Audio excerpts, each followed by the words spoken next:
What's going on, everybody? Welcome back. It's Monday. What a day. What a day it is. And remember the beginning of the year, everybody was talking about how crappy the movie season was doing. And it was eating a bunch of farts from May. May was a disaster. When Furiosa, which is a pretty good movie, ate it. A lot of movies were eating it left and right. And like, oh, it's over. And then there was a bit of a comeback leading up to it. And now, this weekend, man, both Gladiator 2 and Wicked crushing it. And there's still more movies to come. So is the season saved? Is 2024 going to be a win as far as box office goes? We shall see. There's tons of other things out there today that John Rocha and I are going to talk about. One of those things is, man, I really do. I feel I gotta talk to Rocha about this because he and Jeff Snyder, they break stories all the time. And I've seen John losing on Twitter about a lot of things, but about this particular thing, when it comes to scoops, and man, I don't do the scoops.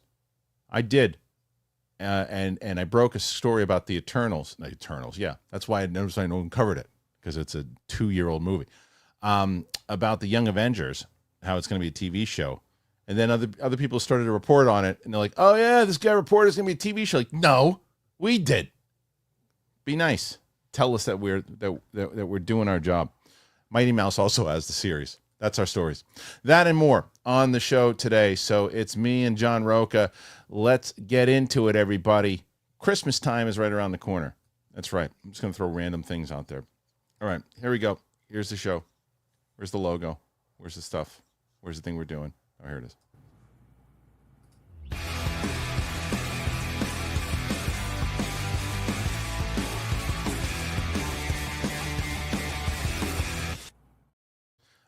Welcome back, everybody, to the show. It's myself and John Rocha. John, I'm starting to think that my opening monologues is just my stream of consciousness. That's all. What do you mean you're starting? You've been doing it for 20 years. What are you talking about? That's literally how you open every show. Just every show. Just a bunch of random nonsense that comes so in. So people like it. They like that stream of consciousness. Some people, like not me.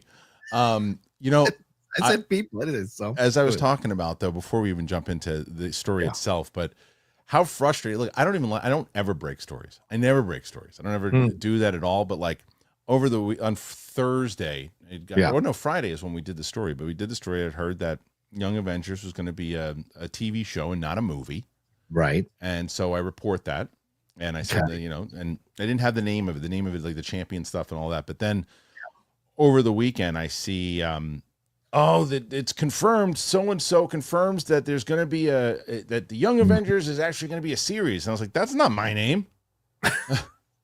and it's like, come on. And it's like, and then I guess Daniel Rickman posts the fact that they're going to do RPK. The Champions series, which is cool, which was not part of my thing, but it's like. Come on, guys. I know you're in the scoop game, but you deal with this shit all the time, so I can't. I'm preaching to the choir here. Oh yeah, I mean, by a way lesser extension from Jeff. Yes, occasionally I get some things and I drop them and I post them and whatever. But Jeff, obviously, that's what he's known for. Boris Kit, those guys. So yeah, there is a frustration at times because people take it and run with it and then get all the benefits from it for the story. First of all, because they aggregate it and they get all their clicks and their likes and all of that. Like discussing film is notorious for that stuff. And then on the other side, when you actually break the story and then they don't give you credit, there's a real frustration in that because people of bigger names or from bigger sites kind of follow up with your story because they're like, oh, they broke it. We might as well drop our story now because they're always working on stuff. And they're waiting for the right time to drop it. And so then aggregators go with the bigger sites and give them bigger credit. So it does get frustrating. So, it's all funny until it happens to you. Then it's a situation where you're like, oh man, this is a little frustrating. It's also one of the reasons I just don't do it normally, right? Yeah, right. I was like, the only time I ever do it is the particular source that I have reaches out and has not been wrong thus far. There's a couple ththings. Look, there's reports like he or she gave me the gave me the Cal Kestis thing, and the fact that and the Cal Kestis series didn't happen, but it doesn't mean what he's still in contention to appear and stuff, do things. There was a series at one point, but now it's moving to do other things. But yeah, like I said, I wasn't really mad about it. I was just looking and going, when you see when we cover like Dark Horizons, they have a Young Avengers thing. There's no mention of the fact that we brought this up. I'm like, come on, let's just do something. But either way, it is what it is. We'll talk about the box office because that's kind of the big story here today. And before we even do that, I told you, John, last week, tomorrow Roxy's not in town. So normally what I do is I run my interviews on Wednesdays, but she's not in town tomorrow. So I'm going to run an interview that was really, really a good one. People are going to like it. And that is, of course, the one and only Jaleel White. And we talked about his new book, Growing Up Urkel. We talked about, like, he didn't give me a lot on Skeleton Crew, but it was a fun part when I asked him, like, because I thought he was confirmed for it, but I said, come on, we know you're in it. He goes, am I? I don't know. And then he would not talk about just literally pictures of him on the set. He wouldn't talk about it. He wouldn't talk about, but he talked about it I said at one point, I go, well, let me ask you this. What do you think about Bryce Dallas Howard as a director? Right. And he's like, he goes, I think they're all great directors. I think everybody's a great director. So we had a really good conversation. His book was really, I'll be honest, I was surprised at how much I enjoyed his book. Really? Read a lot of it on the train, finished it up, and it was written like I said it to him as much in the interview. You could hear it in his voice, like as he's going through the things, and he was honest about how you're at that age, your head blows up a little bit, but his parents kept him grounded. Like all that is great. We talk about his relationship with Adam Sandler. I loved Hustle. I don't know how you felt about Hustle. Yeah, Hustle was a good movie. Love that. Yeah, movie. Brought that up with him. We talked about Hustle. We talk about Sonic. We talk about a bunch of different things. So I think people are going to really enjoy the interview itself. But so Roxy's not in tomorrow, huh? No, Roxy. Oh yeah, you even hear? She's scared after like our Kelly Riley thing. Did she run away to her parents' house in Boston because she didn't want to go toe to toe? I was ready to go toe to toe this week, Kristian. I was ready to give me the call. I hear all her sycophants on Twitter coming after me, going like, "What did you do to Roxy? Why you say stuff to Roxy? Where, Roxy, look at me, please. I need your attention." I see all these Roxy stands out here crying on their nerd tweets at me, coming at me for my opinion on Kelly Riley. By the way, I just finished 6 episodes of Lioness last night. That's a real tough woman, Zoe Saldana, in that show, and Nicole Kidman too. So, I guess she has to go away for the holidays. But I'm here 24/7. To be fair to her, she did ask if she could come on to the Today's show on the Monday show to do this. But I just knew we had a lot of stuff today. Then I was like, I don't know if today is the day to do it, making it the whole debate show. So I didn't think today was the day to do it. But we have to. It's becoming a big bit on the because she went off on you on Friday, and all love in the fact that she's like she starts with, I love Rocha, but this is the worst take anyone has ever had. So she talks about that. You clearly, it's going to be an interesting debate when it finally happens. So but what I will say, she had bested you in the super chats on Tuesday, and it was like, oh, look at that, she's gonna do the feud there, and then Steph beat the both of you, and then Winston and Coy come from the out of nowhere and defeat Steph. So they won last week. They knocked Steph off of the throne, and you haven't had a victory in like 3 weeks. Well, again, it's 2-1. It's not really fair. I don't care how much you try to decorate it. It's not really fair. You've won before. You've won. I've won before. Yeah. When the topics have lined up correctly, I've won before. That's what I need. I need the double whammy of really good topics and you and I. That's what I need to win most weeks. I don't have the charm and how can I say this? The charm and the overall energy that Roxy and Steph possess so well. Nor do I have the guffaw, poking fun, having fun with each other that Winston and Coy possess. It's just me out here with you every once in a while. And if the topics line up, then I win. But if not, I take the L. We'll see. We'll see. Like every other athlete does, blames it on something else rather than the. It worked for Aaron Rodgers. Rodgers. It's true. All right. So let's get into this conversation, because this is a conversation we've been having forever, dude, about the box office. And it was a massive box office this past weekend for the pre-Thanksgiving 2024 box office. It hits a high. So you got Wicked and Gladiator 2. They came in slightly under projections in their opening box office weekend, but it didn't stop the overall box office hitting the kind of high it hasn't seen in ages. It may not have been a Barbenheimer, but Glicked? No, let's not do that. I hate that. Any iteration of it is terrible. Let's not do that. That's the last time I'm ever saying that. But both Wicked and Gladiator helped power the overall domestic box office weekend to 205 million. If that estimate holds, it'll be the biggest pre-Thanksgiving weekend haul since The Hunger Games: Catching Fire helped push the marketplace to 22.6. Both films were responsible for around 4 in 5 tickets sold over the weekend, Wicked taking in 114 and Gladiator 2 around 55 at the domestic box office. Internationally, they stand at 164 and 220 million, respectively. Gladiator 2 opened a week earlier overseas. Both do have a sizable budget to recover, including lavish marketing spends, with Wicked spending 154 in marketing. Wow. And Gladiator 2 spending 118 million on global P&A alone, regardless of their respective budgets of 150 and 250.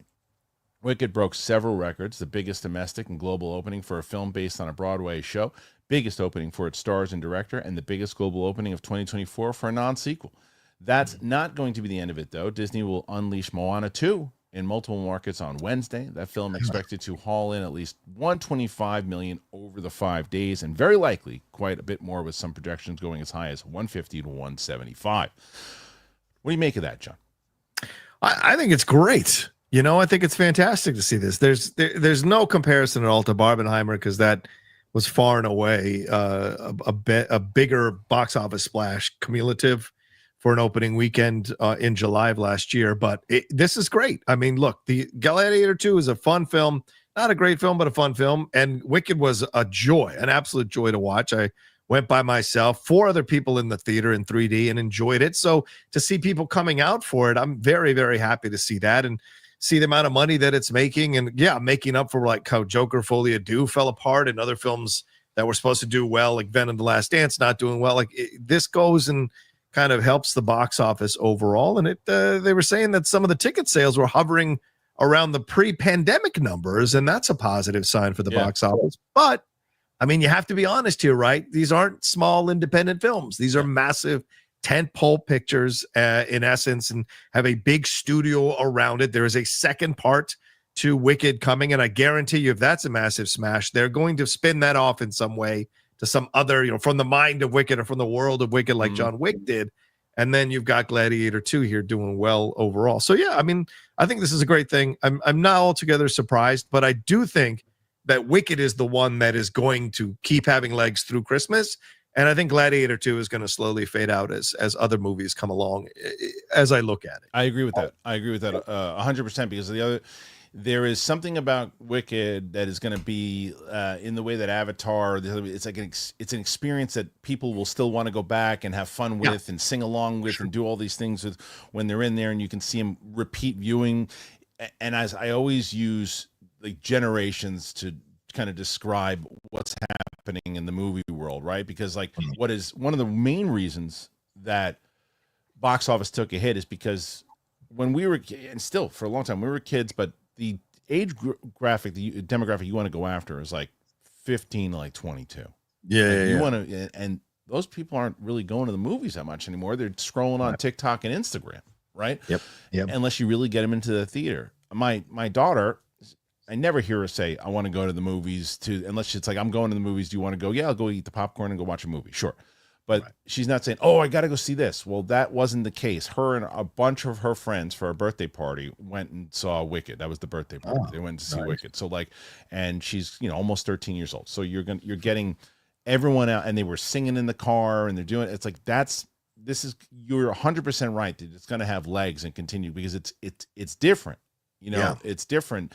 And these are the numbers overall right now. Can't zoom that one out. Hold on a second. I'm going to zoom these numbers out so you guys can see it a little bit better. I'm sorry. There it is. Okay, so you got Wicked, number 1, Gladiator at the 2 spot, Red 1 at 13.3. What the hell is Bonifer? Pastor, Spy, Assassin? What the hell is that? I think it's a foreign film, but I'm not sure. Well, 5.1 for it. I mean, good for them. And then Venom: The Last Dance sticking in there with 4 point. What did that make overall? Don't forget about me. Almost 500. About 500, close to it. So, what it just shows that the movie theater experience is not dead, as you were saying, right? It's not, but you can't turn away from the fact that there are certain movies that people will go, oh, it seems like a streaming movie. That's just where we are today. Like Red One is an example of that. Red One in the early 2000s probably does a lot better than it does today, because that seems like a movie that you can see on Netflix or something. And it doesn't seem like a movie you want to spend that kind of money to go see, as where, again, Wicked and Gladiator 2 are like theater experiences. They're both theater experiences. Yeah, and I think the marketing works really well. And the thing is, look, you just never know, right? You never know. This Wicked could have easily crashed and burned as well. You just never know. The marketing, though, was really well done. The press tour was well handled. The approach to it was well handled. And there's a lot of people who've seen this Broadway musical. So you had kind of a built-in audience. Sure. But then it became like something in the pop culture zeitgeist, like Oppenheimer, like Barbie, like you had to go experience it, right? Everyone else is talking about it. You've got to go. So those are the things that you can't plan for. You can't manufacture that. The viral nature of our society now, you just can't plan for it. So when it happens, it's a great thing. And, people are saying, well, did one film help the other? I don't think this is the same situation as Barbie and Oppenheimer. No one was like, I can't get into Wicked, I'll go see Gladiator too. Like, I don't think it was quite that, and certainly not the other way around. So you look at these situations and you go, you know what? It's just great that both of these films came out at a certain time. We're able to take advantage of people wanting to go to the movie theater. And if you give them something to go to the movie theater that appeals to a lot of people, people will show up. And I don't know. I'm walking into this a little bit. Like, you look into the Wicked. Wicked is a, it's a story that's a very powerful story about finding your own voice, about stepping out from and discovering that people in charge aren't really telling you the truth, and what do you do with that, right? So there's a really strong element of that throughout the movie that I think that appeals to a lot of people, and Gladiator as well, getting screwed over by an empire, and you've got to fight back against the empire, even though you're part of the empire. So, and it's a sequel to a classic. Exactly. And so common messages here, because you've got the Wizard of Oz. You could even argue Wicked is a little bit of a sequel to that classic, or a prequel to that classic. And so it's connected. So it's smart all the way around, man. It's done well. It is. And I saw someone saying they disagree. They think Red One was a theater experience. It was made for the theater. That doesn't mean that it was a theater experience, because you can throw big action all over the place. And that's what they do with these big budget, like every Russo movie that hits Netflix. You can watch it in the theater, but this thing is, it didn't have enough. Look, I didn't mind the movie. It's not terrible. I didn't mind it. It was, but if I was spending money on it, I'd be like, I probably could have spent my money on something better than that. If that was the case, I would have said, you know what? I subscribe to Netflix or whatever it is. I'll watch it, and I've spent money. That's what I spend a month, like the Tyson fight, right? Like that's what I was trying to say. Like, I spend money on Netflix, so I didn't really pay for the Tyson fight outright. I paid my Netflix thing, so it's just something in there. So I didn't care. People are like, oh, this is a travesty that we watch this. Like, you pay for Netflix anyway. Who cares? Yeah. So you chose to watch it. You want to take the time. Sure, you stayed up a little later because you watch it, but then boo-hoo. So it's the same thing. Like, if you spend your money on Red One when you could be spending it on something else, I think that's where it doesn't necessarily really work as a theater experience. Is the game has changed. The game's just changed. 100%. And I'm trying to think if there's anything else as far as Wicked goes. I think we both agree. Like I told you because you said I've already documented my influencer screening experience that I had, which I think I wrote to both you and Coy to come to the theater and hit me over the head with a potted plant. But I did enjoy but what I will say is you put the fear in me. I was waiting for these people to be talking and screaming throughout the entire movie, and everybody's locked in. Everybody's locked into the movie, and that's probably a testament to the movie itself, But I thought it was one of the best musicals in quite a while. One of the best. I would say I haven't seen Wicked as a play, but I've seen enough theater to know that this was clearly something that was plucked from the stage, given the theater experience, and you could see it because it feels like a Broadway play come to life, obviously. And I think that we just disagree on one thing, which is I think that Cynthia Erivo was really good. I mean, like really good. I just don't think she was great. I think she was really good. I think Ariana Grande was great. Yeah, you and I disagree. Yeah, we disagree. Yeah, because I thought Cynthia was the star of the movie. I mean, the movie doesn't work without her performance. It really doesn't. I mean, she could Ariana could flip her hair all she wants. The movie doesn't work without Cynthia's performance. And I'm not trying to denigrate that that's Ariana, all Ariana did. There was much more going on, but Cynthia brings so many levels. This is a black woman playing a character who is being ostracized by society because of the color of her skin. So she's playing the surface level really well, but she's also playing these other moments when people are denigrating her, when her father's rejecting her, when society's making fun of her. There's so much going on in her eyes. And so we can all relate to that. Anybody who's been, ostracized or othered or made to feel different in society, we can connect with that. And she brings that power to her performance throughout the whole movie. Ariana has the more showier role. And so she's able to show that. But she also has to walk the tightrope between Mean Girl and someone who is making a little bit of a change inside of herself and appreciating what Elphaba is going through. So I thought she did an excellent job as well. I just think Cynthia is really powerful in this movie, and her performance. I've singing songs. Well, the singing was adequate. It was. I expected that. I expected the singing portion of it, and I think that the stuff that you're talking about is when she shined. Is when she had to do those moments. It was certain other moments that I felt like it was a performance. It was like it was. She was acting. It felt like. Okay. I just at times. But the stuff that you are talking about is the stuff I agree with, that I think that she shined. I said, here's another comparison I'm going to give you. You actually will get the comparison, and you will disagree with me 100%. There were times that Ariana Grande reminded me of Madeline Kahn in this movie. Oof. There were times. I did not think that at all. I saw some Chenoweth impressions in her performance for sure, but I didn't see Madeline. But I could maybe see that a little bit. I mean, Madeline had this sexiness that I just don't think Ariana possesses. For me, I'm in comedic timing more so than anything else. You know what it was though? I think that because I even in that piss apple, we'll call it Pinocchio. Oh God, total piss apple. Cynthia Erivo was the best part of that movie. Yes, 100%. Yeah, the rest of it was a piss apple. But I knew she could sing. I was expecting I was expecting her to be able to sing, right? I was not expecting Ariana Grande to be doing comedy. And someone goes, well, you didn't watch Disney when she was younger? No, I didn't watch that. didn't watch I had no clue what that was. Louie and Lena, whatever. I don't know what that is. I don't watch that. So I had no idea. And I saw her on Saturday Night Live, and she was fine. But we're talking about 2 hours and 45 minutes of timing. And I thought she was locked in. But as I said, you can't win in a thing like that, because if I said to you, oh, I thought she was great and Cynthia was terrible. Not saying that. What I'm saying is I thought Cynthia was really good. I just was so surprised with how good Ariana Grande was that it was just the only thing that I was thinking about. I was like, I couldn't believe how good she was. I think that's something where I think a lot of people are defaulting to, because like there was a higher bar for her to clear. We've seen Cynthia perform. She's been nominated for an Oscar. Like, we know she's a good actress, right? And seen her do songs. So I think people went in with this idea that I know she can do this. With Ariana, there's less of a known quantity, so you come out of it much more impressed by what Ariana did. And so that's understandable.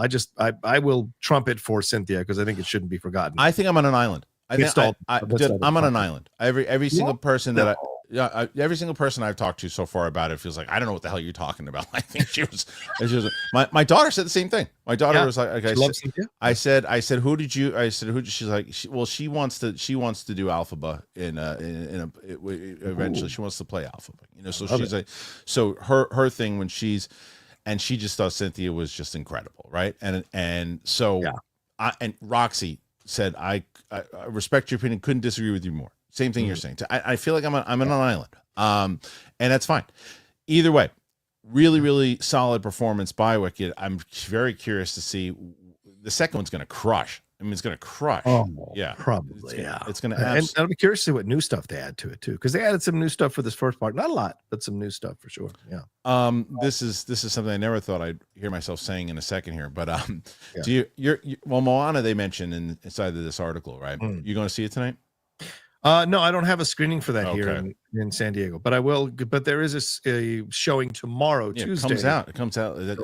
What's so weird is that the initial screening, whoever people saw it, it's got good feedback thus far, right? So I'm so curious why they're screening it to the press like 2 days before it comes out. which is usually a bad sign, but apparently it got some good chatter. But I'm going to see it tonight. Okay. And do you know who I'm going to see it with? No, I do not. Who else is in New York with you? Well, let me tell you who I'm going to go see it with. I'm going to go see it, John. I'm going to see it with, well, I'll tell you. I don't even know if I can even do that. I can. I'm going to smell good when I go see it. I'll tell you that because I just hit my pits up with Mando. Yeah. Yeah. And then I'll be seeing it with Via. That's all I'll be seeing it with. So I'll tell you about both Via, with a Christmas deal for Via, and Hey Mando. You're welcome. Yep, I gave you the gift of Via. That's right. And I'm going to give it to you again. If you want to break from the crowded stores and the endless gift lists, you restore your zen and you embrace the natural power of cannabis this holiday season with Via. This holiday season, you got to unwind, you recharge with Via.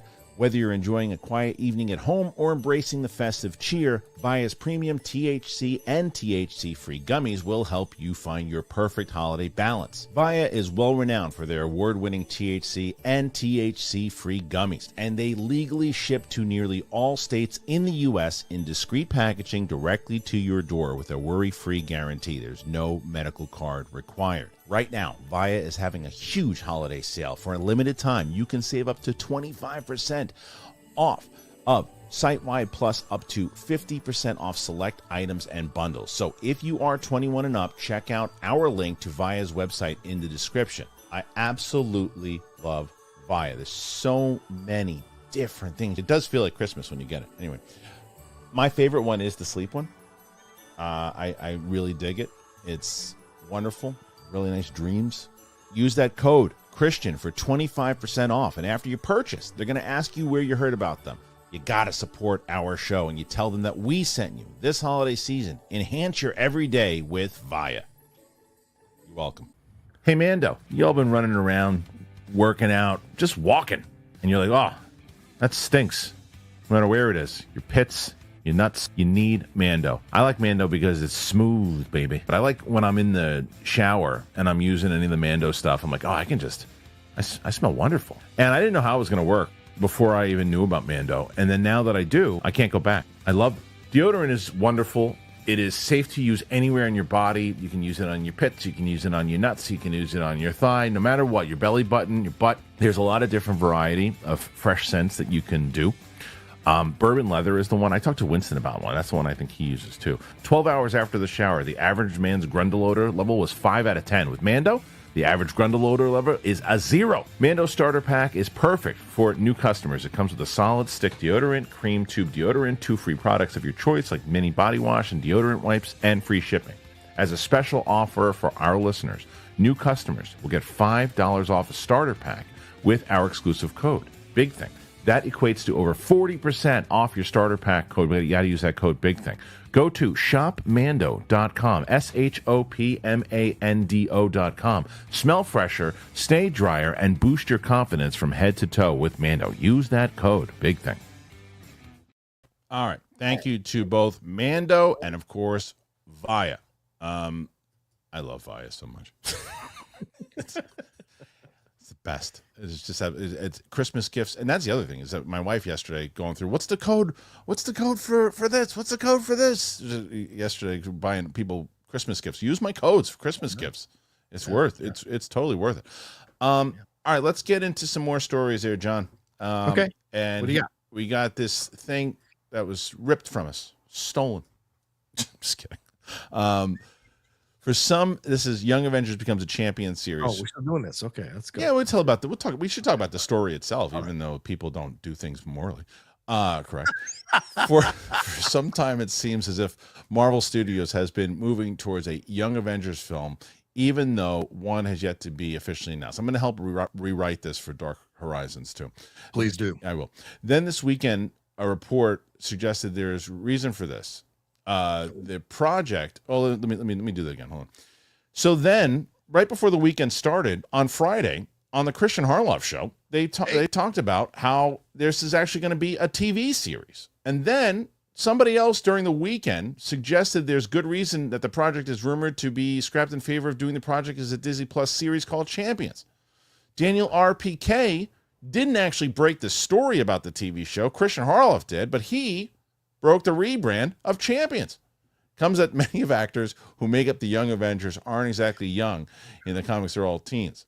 Yes. It also indicated the shift to a TV show is due to the Marvels underperforming at the box office last year, and also lowers the risk of underperforming Young Avengers spin-off, potentially damaging the Avengers brand. Yeah, no shit, we've been saying that forever. Young Avengers characters introduced in the MCU so far include 27-year-old Haley Steinfeld as Kate Bishop, 27-year-old Catherine Newton as Cassie Lang, 22-year-old Iman Vellani as Kamala Khan, and 21-year-old Joe Locke as Billy Maximoff, and 18-year-old Ashit Gomez as America Chavez. The scooper also indicates Hawkeye Season 2 is expected to begin shooting next fall. Okay, so much. I don't need. What's that? Anyway, so all of that is something. Let's start with just the obvious, where we both agree. Okay. I think we both agree. This had no business even being close to becoming a movie. Yeah, no. I think they were smart to turn the TV series. Like you said, there are people, young kids aren't going to the theaters in the numbers they went to before. So why would you put it up in the theater? Go and put it on TV, get people back reacquainted with these characters, and then maybe down the road you can launch a movie off of what we saw in the series. You know, that's very possible. So yeah, I agree with this. And I mean, there's some good actors there, but I don't think the desire to see these Young Avengers is as strong theatrically as it would be on TV. Yeah, I mean, you could absolutely still call it Young Avengers, though. I don't. Sure. I mean, just because it was in the comics, they were younger. They're still young. They're still in early 20s. They're still the young. Last Avengers. I checked, teen is still young. For God's sake, young. It's like it's.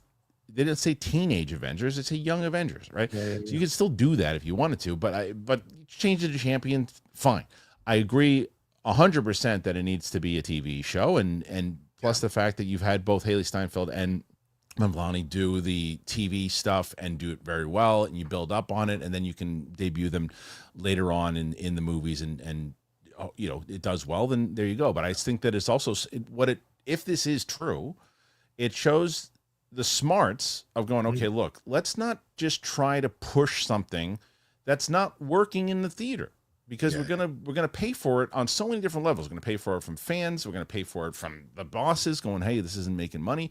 The Marvels didn't do well, so why are we making a movie off of one of the characters, even though she was the best part of the damn movie? Why are we making a movie there when we can say, hey, it doesn't look like this is something that's going to get people in the theater? But, and the point I just made about Tyson and Netflix, you're paying for it already. You're paying for Disney Plus. Watch this series. In the same way, were people signing up to Disney Plus to watch Agatha? Probably not. But did they watch it because they had Disney Plus? Yes. And they wound up enjoying it because they, oh, wait a minute. I didn't expect to like that show at all. Andor, another example. It's a Star Wars series. What is that show? All right, I'll watch it. I'm paying for it anyway. So what do you think about all this stuff, John? Well, which part of it? Like, do you think specifically? Ask me the question. I think that the specific part, when it comes to, you have them like making the move, Marvel making the move and saying, look, we understand what's working and what's not working. Right. And we can't just say, hey, we want this to be a movie because we like these people involved. We got, you and I say this religiously on this show. It is show business. Well, yeah. And they need content, don't they? So, and that's the important part of this whole thing, is that they need content on these streaming services to keep their numbers up. So they have to be selective of what content ends up on their services to satisfy the customers who are subscribed. And yes, it's almost like, oh, I get this as well. It's always like an extra bonus, right? Because you're not actually physically paying for that specific show necessarily. And yeah, you're right. I don't think a lot of people sign up for Agatha. I don't think a lot of people are going to sign up for Skeleton Crew, which is the one that's about to come out. And so you're getting that as part of almost like the package, you know? And so that's great. Looks like you used to sign up for HBO, right? You sign up for HBO because way back in the old days, because you're like, okay, I can see all these movies. Oh, wait, there's a premiere of this movie that was in theaters 6 months ago. Now it's debuting on HBO for the first time. That's a nice little extra gift that I get for that month when it comes out. So this is the way you look at these series. And I think they're smart to do this, because you also got to gauge the interest. What is the actual interest that people have for these characters? I don't think it's that strong. So, okay, let's see what we're going to get. Let's see if we put them in good in a good series like this, the taste will grow as more people watch it. As we saw with Agatha, the numbers increasing every week. And as we saw with Acolyte, the numbers decreasing after the third week. It's all about interest, engaging interest. And so if you get them back on there, you satisfy the people who are already subscribers, and then you get those people to watch in larger numbers to get them excited for a possible theatrical jump, because I know they're going to end up in Secret Wars. Right. So, yeah, of course. Yeah, 100%. And that's a good way to lead up to it, where you're not, and the other point that we made the other day on Friday when we broke the story, that it was the idea is that if you're going to do this as a movie, where do you put it? When do you put it? Right. You put it a TV show, you drop it whenever, and it leads up perfect timing. So it gets it gets you there. Jeff just said the other day last week on Hot Mic that he thought Spider-Man 4 might be getting pushed. And so there's no time to place this until after Secret Wars. And so why not just wait, see how this all plays out, and then see what you can do with that series? I think it's smart. I'm glad you brought up Spider-Man stuff, because there's more, and I think this is also stuff that Jeff has obviously been very well documented talking about, and that's the third Spderverse do-over talks. They're reemerging. In summer 2023, Spider-Man Across the Spider-Verse opened to rave reviews and very successful box office, with a ton of excitement for the third film Beyond the Spider-Verse, scheduled for March 2024. Then, in June 2023, came a bombshell report with crew members claiming unsustainable working conditions due to relentless revisionism, while animators said there was no way that the film could be ready in time for its date. The film's producing duo of Lord and Miller subsequently indicated they wouldn't release the film until it's ready. Lo and behold, Sony removed the film from the calendar with no date set. Little was heard about the film after that until the September, when a report at the Insnider, Jeff Schneider, claimed that Sony Pictures has scrapped most of the work done on the film so far to creative reasons. A report producer Chris Miller quickly denied, saying nothing has been scrapped, while composer Daniel Pemberton also dismissed it. Snyder stuck by his story. 2 months on, scooper Brandon Davis indicated on Phase Zero the other day that Snyder's report was essentially correct, claiming the project restarted the entire script after Across the Spider-Verse came out, with the studio said to be very undecided about the film's ending. The original report suggested reels of animated footage for the project were scrapped due to this creative decision, and both reports suggest we're years away from seeing the film, which likely won't arrive until Spider-Man 4 in the second half of 2026. Here's what I want to say. Go ahead. Because what's hilarious about this is that the other day I talked about how, and I think you and I have discussed this, when a movie under the Disney banner or any other studio for that matter bombs, people go, oh, well, Sony ruined it. Disney ruined it. Yeah. So-and-so, but they don't say when Endgame hits, Disney's the best. And in the same way, that Snyder gets raked over the coals for this thing. And now that this report comes out that, he's probably right. Ain't nobody going to tweet a Snyder and going, you're right, buddy. Nope. Nobody's gonna. All these people, though, it's so, and I see it wear on Jeff. Like I do. I know, because I talk to Jeff outside of the show, and I know how much this wears on him, because he fights hard to be seen as an independent voice in this community, whether right or wrong on some of his takes. That's your personal opinion. But whenever he breaks something, and these creators shamelessly go after him, which is a real dick move. Let me say that out loud to some of these creators who go after Jeff, creatives rather, who go after Jeff when the story is true. They're trying to work the fans by being like, well, that's kind of ridiculous. These people think they know more about the project than I do, as if people don't have loose lips in Hollywood. And so, and then some of these fans take the creatives, because they're so starry-eyed and they're fans and they're stands of these creatives, and they go, whatever they say must be the law, must be the truth. And they go after Jeff. And then when the story comes out and it's true, kind of like the recent situation here with that movie, Catherine Newton, I think, Sydney Sweeney, that movie, nobody went and issued a retraction on Twitter, on social media, wherever. Nobody apologized for coming after Jeff. No, they stay in their anger, and then they shut the hell up when they get a pie in their face. So it is super frustrating, but that's the game. And it's mostly brought on because these people are envious of what Jeff gets to do, and they don't get to do it. And so they want to take him down a little bit. But, it is tough. It's tough to be out there, because people are looking to tear you down, and especially when creatives give them the green light to do it. Well, by, I don't want to say lying, but certainly massaging the truth about what's really going on to embarrass Jeff and other scoopers, by the way. But let's also, I look, I love Jeff. And shout out to Brandon Davis. I didn't know now he's officially a scooper. I know he bounced back off this. So shout out to Phase Zero. But I like Jeff. I love Jeff. I know we both. But Jeff likes to stand against the wall and just throw punches with his eyes closed. Yeah, I don't disagree with you. And I don't disagree with you. If you know that you got it, if you know that the story is going to eventually come to light, then go like this.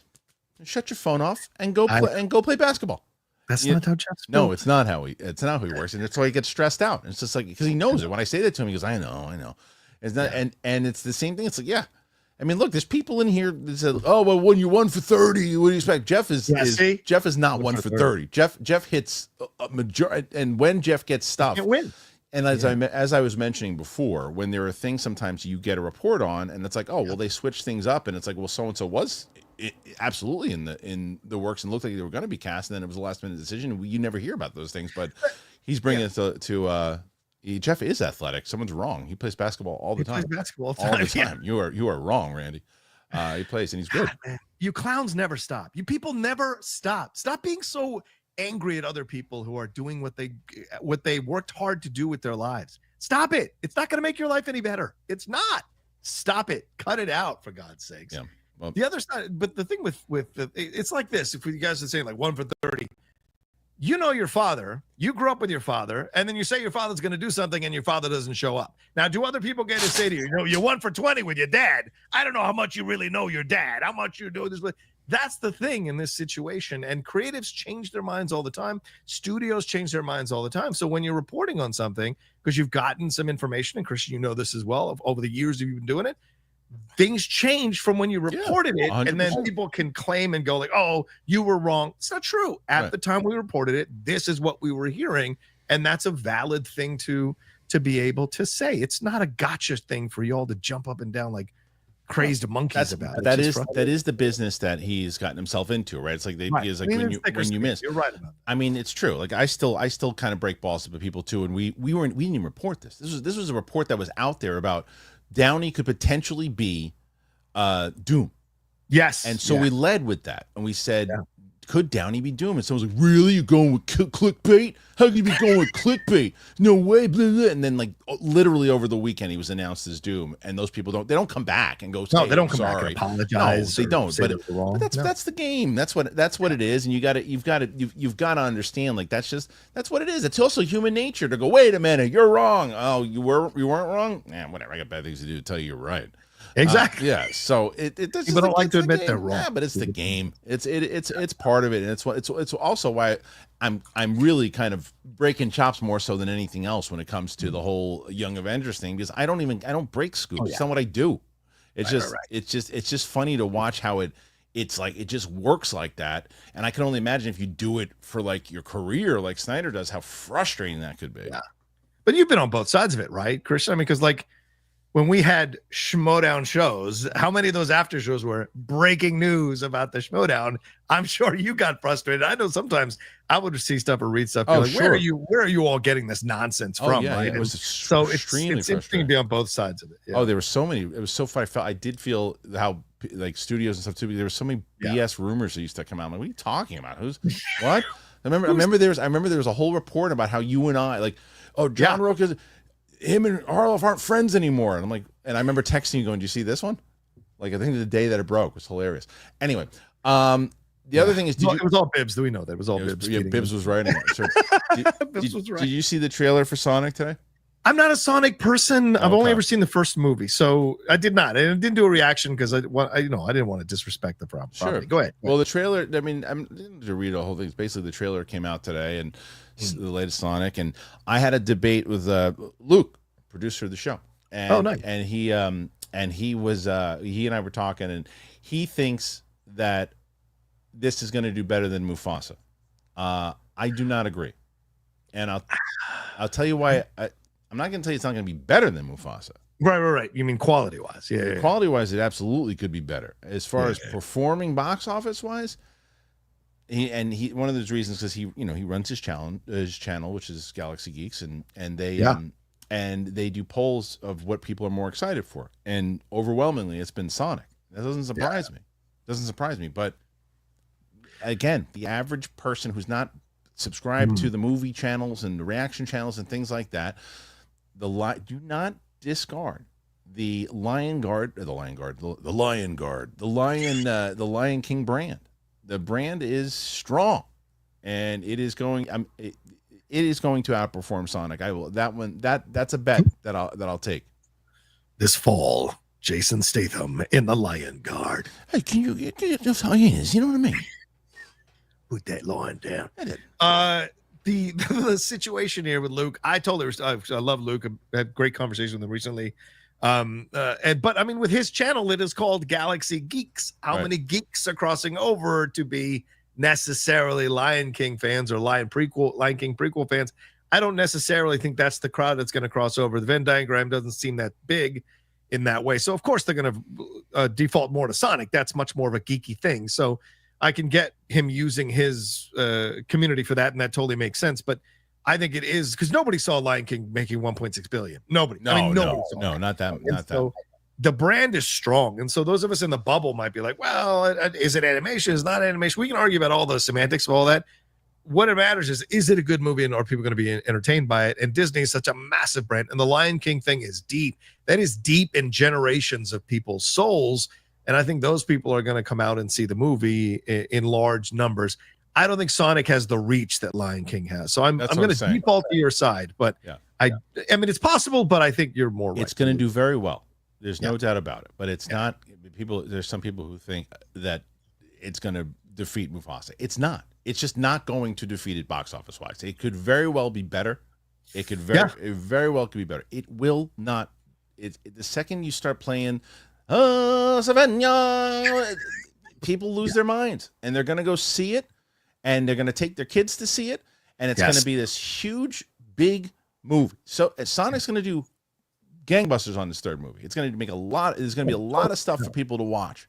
But I will bet every person in this chat room that they're a steak dinner that it will be 100% it will beat Sonic. I'm going to send the chat right now. I know. And you should. It's my bets. There's no world where it's going to look at. All right, let's go through the numbers in general. Here we go. All right, break it down. We're going to go through the numbers of what Sonic 1 and 2 did on and then we'll do that. So we'll go to Box Office Mojo. We're going to bring in the first Sonic. Okay. And give me a second here. Where is this stupid thing? There it is. Okay, so here is Sonic, the first one. The first one came out in 2020, pandemic. So 319. That's a really solid number for at that time, right? Mm-hmm. Okay. So and I don't know. It was. I can't remember. Was it internet the same thing? Was it the day of release? I can't remember. I don't think it was. Oh, I don't remember. Yeah, I can't remember. But then the second one comes out in 2022. Mm-hmm. Okay, and it does 405, which is 100,000 more, right? Yep. 100,000. 100. It did, instead of 305 million, it did 105 million more. So 100, whatever it did, 100 million more. Okay. So then you got Lion King, which you just mentioned. Yep. And that, granted, it was 2019 before the pandemic. 1.6. Yeah. 1.6. That's almost together with both Sonic and Sonic 2 did together. Yep. I'm going with the odds here on this one. Okay. It's like, this is like if you put in a championship fight, you're looking at someone who's really good in the ring, can throw fast punches, and has been a solid performer. Yeah. But you just got that tried and true champion that just, you might not want him to win. Yeah. But he just wins all the time. Right. There's nothing you can do about it. Yeah. 100%. 100%. Yeah. And that's, I mean, Disney and these adaptations, people complain about these adaptations all they want, but they make money. Yeah. And so, even Little Mermaid, for the most part, did better or made money to a degree. Yeah. So, and that was the least well-received one. Yeah. So, and I'm going to also say this. I liked the Sonic trailer a billion times better than I liked the Mufasa trailer. I'm not interested in that Mufasa movie at all. Okay. I'll take my little one to see it, though. Yeah. That's the thing. And thank you for it. Yeah.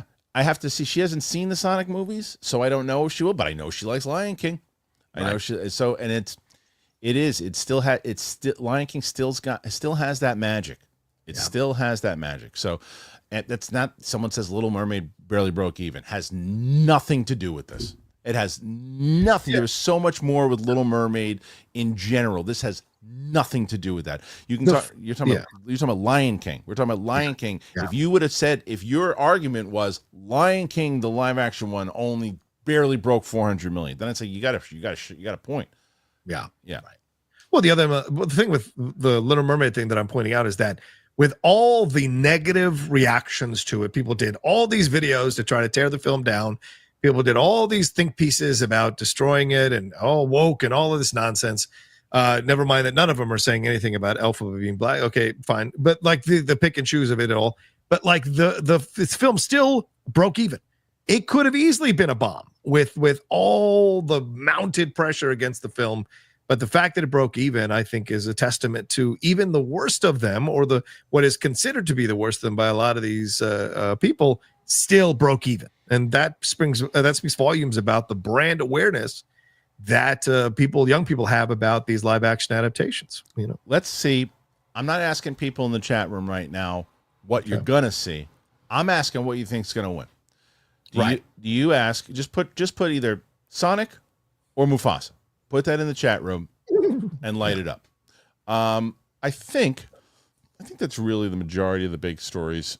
Is it? Yeah, I mean, you got Mighty Mouse going to do a movie. We can cover that some other time. I mean, who gives a shit? It's people who know. I mean, I know Mighty Mouse as a kid. You do too, and I do. Yes. Andy Kaufman, of course, which is famously brings the Mighty Mouse theme, which is so good. Let's see. Yeah. So. Yeah, it's split, and even it's split in the chat room thus far. But let's get into your stuff, man. Tell me about what's going on, Rogue, because we got almost 40 questions already. It's a good start going into it. Good start. Thank you. All right. So what do you got, John?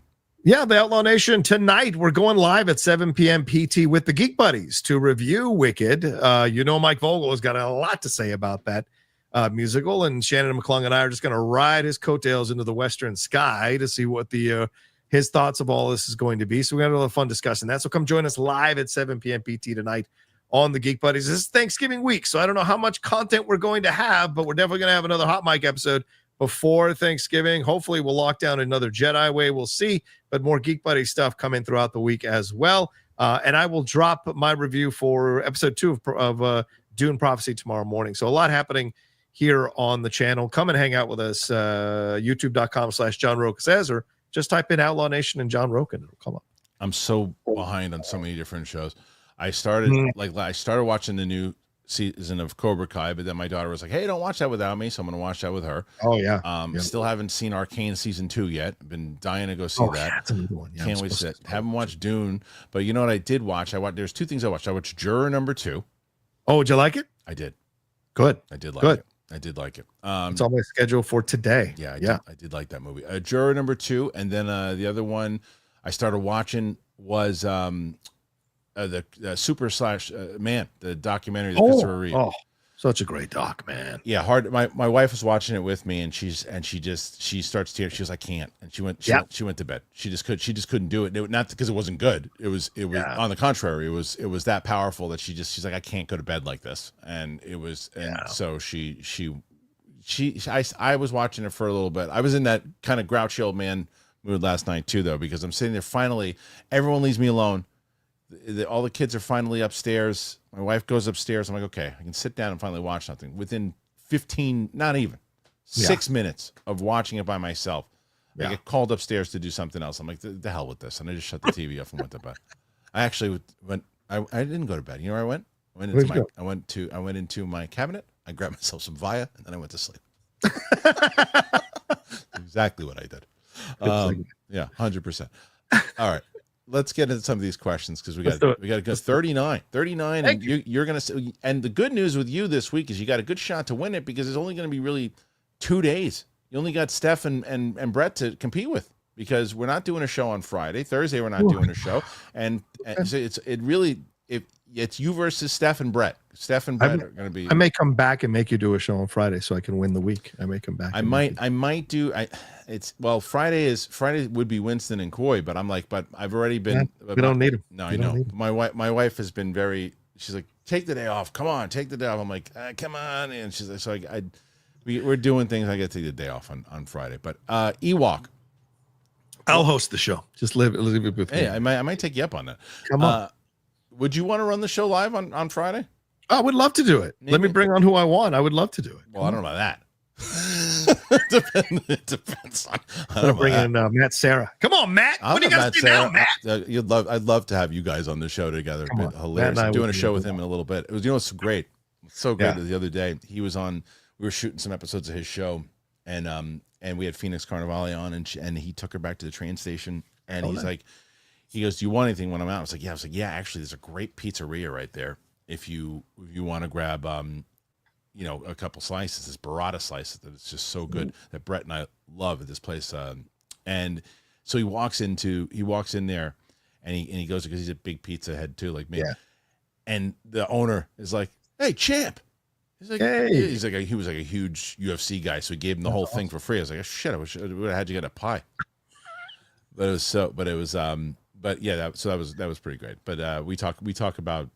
We're doing a couple. He's coming back in because he's going out of town for a little bit. So we're doing another show with him right after this at 3:30. We're going to be recording. You should do a live show at a stadium, and I'm going to crash it. To do an actual live show in New York with you and him would probably sell out pretty fast. Come on, I would leave.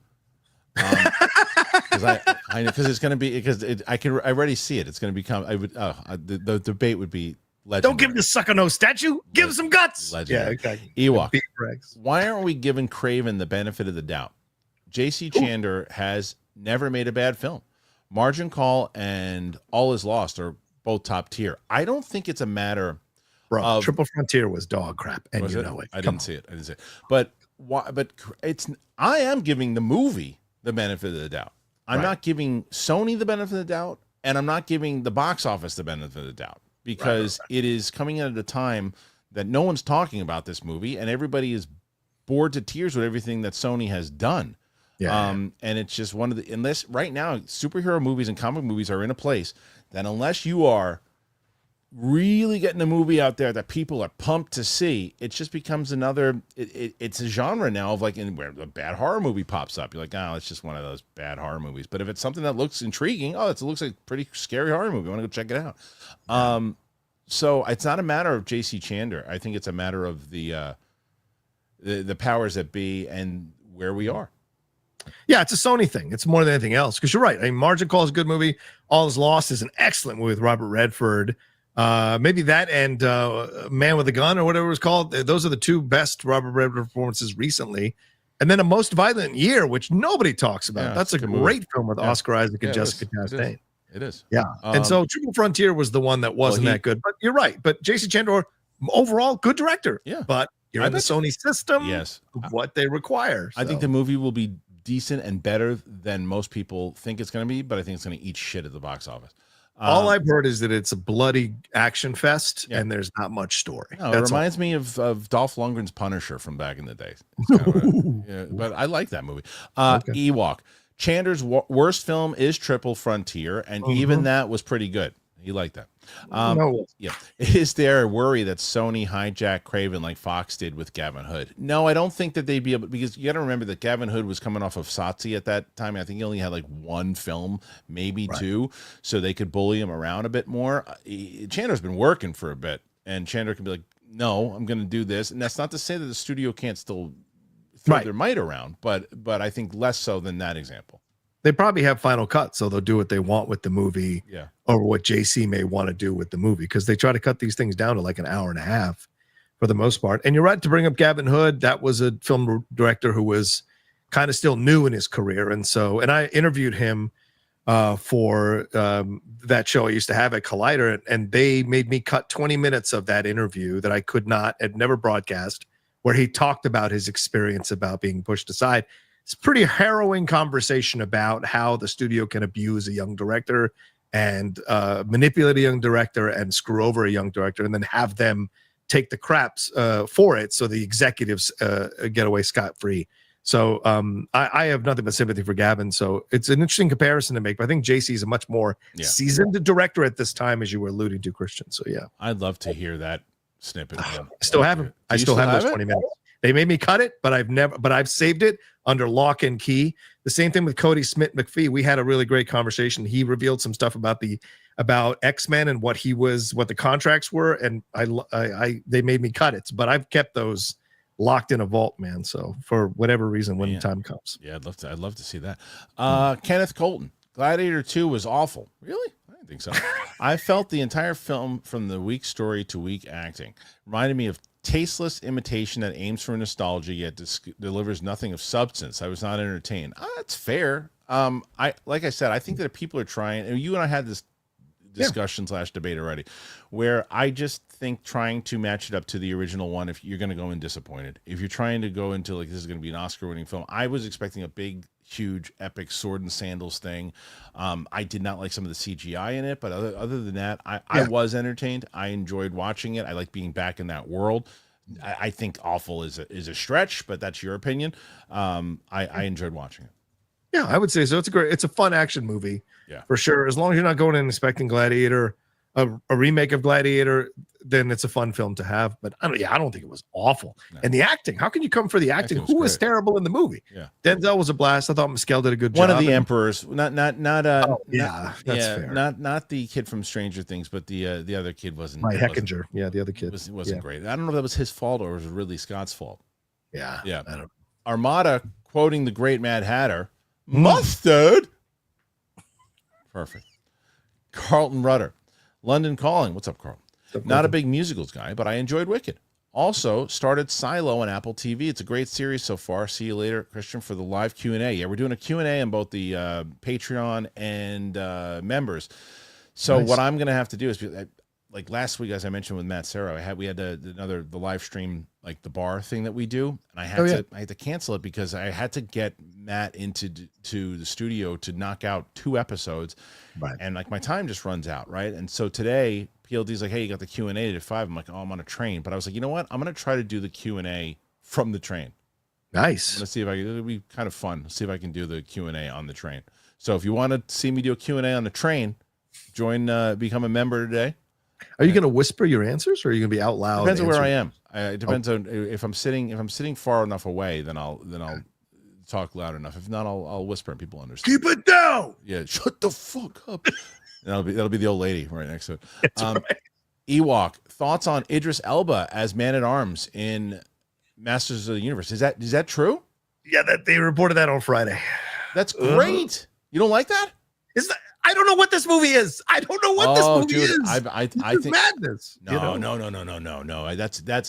That shows me that they're doing it right. Okay. You got to remember.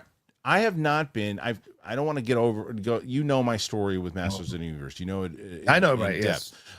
So let's not rehash their trauma. Let's not rehash. We don't have to. But it's just I've never been. They've been trying to get this shit done for 20 some odd years, and every iteration, every director, every cast person that they've put together, I've said crap. They have no idea what they're doing. They need it to be Lord of the Rings meets Star Wars. It's got to be technology, science meets magic. That's what it is. Yeah. And you got to base it off that kind of the 2002 Cartoon Network lore. The original He-Man comics were based off Conan the Barbarian. It's kind of what happened. This shows me, and Travis Knight, this is the first iteration that I've been like, okay, wait a minute. Yeah, everyone's been cast so far. I'm like, okay, wait a minute. They might actually know what they're doing here. And it looks like it actually takes place on Eternia and not Earth, which is Idris Elba as Man-at-Arms. I mean, I don't know, but they cast Tila, but the only thing there is that she's got to know pretty quick that it's not her real dad. But so I always, I mean, I'm just giving you shit. I mean, come on. I mean, from the casting, but either way, this is promising to me. Okay, I just don't want him wasted like he was in Marvel, with the MCU. Like, I want that role to be a bigger role, and for him to shine in that role. So yeah. Speaking of the Q&A, I guess maybe we'll see Shay Markel today because he became a new member. Thank you. Nice, perfect, and he follows it up with a question, or statement rather. He says, honestly, I quite enjoyed Red One. There's a lot of macho fun. Yeah, I didn't. Look, I was expecting it to be, oh my God, what are we doing here? It wasn't. It's a generic, holiday action movie. The Rock being The Rock, and it's something that I would absolutely put on during the holidays. Yeah. if I'm not paying for it. Armada. I think Jeff Snyder was one of the people who sang during the Wicked screenings. Did he really? No, he didn't. Also, did you see the words? No, he doesn't know the words. Also, did you see The Rock said it was okay to sing in the theater? No, I didn't. Yes, I did see that, and I tweeted that out, and I said, but I thought The Rock once said that it wasn't sing along with The Rock. Which is it? Which is it? So I'm gonna go ahead and disagree with that. And yeah, you should. But what they should do in a way to make more kashish, because they will have sing along screenings. Absolutely, they were totally going to make that happen. Of course, they should.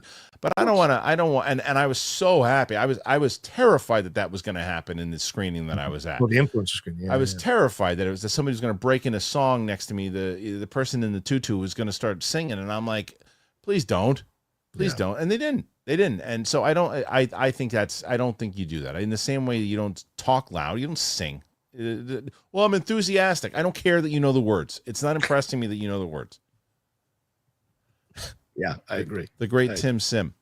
Hey, last year we had Barbenheimer with Barbie and Oppenheimer. Now this year we have what is called, not doing it, with Gladiator 2 and Wicked. How is this double feature phenomenon still around when I don't mind, which I don't mind at all? Will it continue? I don't really think that it's done on purpose. I think that it's, I think when it lines up to where something along the I go, wait a minute, these two movies are so radically different. Yeah. And they could potentially, if this one's sold out, pushes it to here and this. I think it was more the case, as John mentioned beforehand, with Gladiator, with Barbie and Oppenheimer, more so than this. But I think these things will kind of happen here and there. Yeah, every once in a while. There's nothing wrong with that. And certainly I like the idea that studios are willing to go toe to toe with each other and see that, look, they shouldn't be afraid to counter program, because people will go see both if you make a good enough movie or interesting enough movie. Yeah. Shay Markel also says, to be honest, I rooted for Denzel in Gladiator too. I definitely wanted to see someone come from his position and achieve his goal within that corrupt society.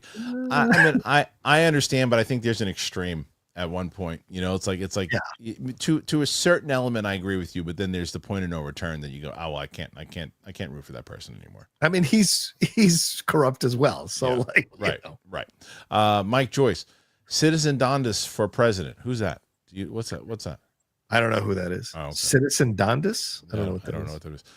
Mike Joyce saw the new Captain America trailer again before G2. Do you think that Captain America fighting the president, who's a Hulk, will be too much for some people? Well, there's a new report, though, John. I mean, I guess I should bring this up.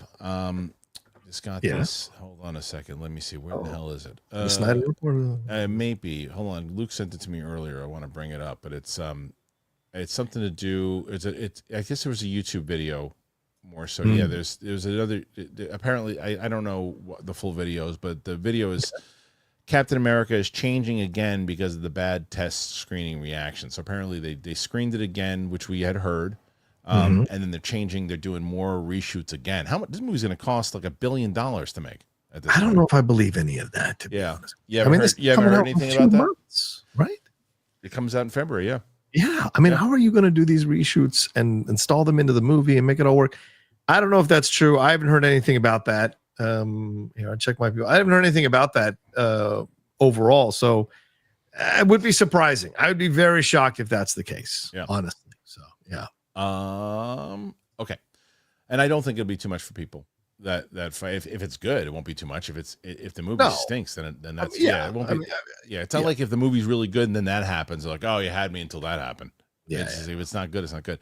Artem says, no question today, but I've been a fan since Far, Far Away Star Wars podcast with you, John, and Tiffany, I think. Always great content from both of you. Well, thank you. Yeah, it's funny. It's like, I really enjoyed when we were doing, like, that's what you mentioned beforehand, we were doing Jedi Way, and I say to you each and every time, I don't know how you still do it. I just don't know how you still do it. To be able to do, it's, when that show started, Far, Far Away, it was like, I remember there was so much Star Wars news and so much enthusiasm from the fans at that point that I remember pitching it at Geek Nation going, yeah, we should do this thing and do a show. And then Tiffany and I decided we were going to do it. And then because Campy didn't think a Star Wars show could work weekly. Wow. Not he didn't think it could work weekly. So when I had said to him, I was like, look, I'm doing this Far, Far Away thing, and it's only audio. and I think that we could do it weekly. And he said, well, why don't we do a pilot on it, see if anybody cares, and if they do a pilot. And he came up with the name of the Jedi Council for the show. And then I said, well, let's try it. He said, let's try it, and we did. And obviously, at that point, it just the numbers were so good. He's like, well, let's do it weekly. To his credit, he was like, he understood it right away. But far away to me was like the definition and idea of what I always wanted a Star Wars show to be. It was like just a straight conversation podcast style of a show, and it was just it was the most pure Star Wars show that I think I've ever done. It was the one that, like, because by the time I loved Sith Council, and I love it. Just the reason we stopped doing it is because it's just the enthusiasm for me is just not there for it anymore. Right. And I don't want, and the fans don't want to hear a show every week about just Star Wars, where it's like, oh, well, this is disappointing. They get that enough on this show when a new Star Wars show comes up about it. So that show was just the time that it was on, it just worked. Yeah. It was I loved started your career. Started your career. Yeah, exactly. Kristian is the one who walked me into there, because Kristian pitched me to come on the show, and I was like, I don't know all the ships and all the species in Star Wars. And you're like, no, we want a regular middle of the road fan to come in and talk with us. And I was like, sure. And and it was at a time in my life when I really needed something to distract me. And Kristian was very gracious to open the door to me to walk into this world. And so, that's the show that got me in there. And then Tiffany was really great to season me on how to host a show. She was fantastic. I will always love Tiff, who's in a new film now, right? Yeah, she is. She's crushing. Crystal Fernandez. Yeah. That's one of the things. Like, I hosted so many damn shows with her, whether it was Far Away, the schmo stuff that she came in to do, but then her and I hosted various things on Fandango together. So many different things. She's one of my favorite humans in the world. I love Tiff. Agreed. Shay Markel, has anyone seen the sci-fi series Pantheon?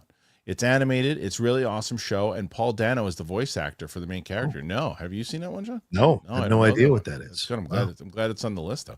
You're at 40. You're at 46 right now. You're at 46. Nice. 46. Can we hit? Keep it coming, buddy. Let's see if we can do it. You got 45 minutes to really set the stage here. Let's see if you can do it.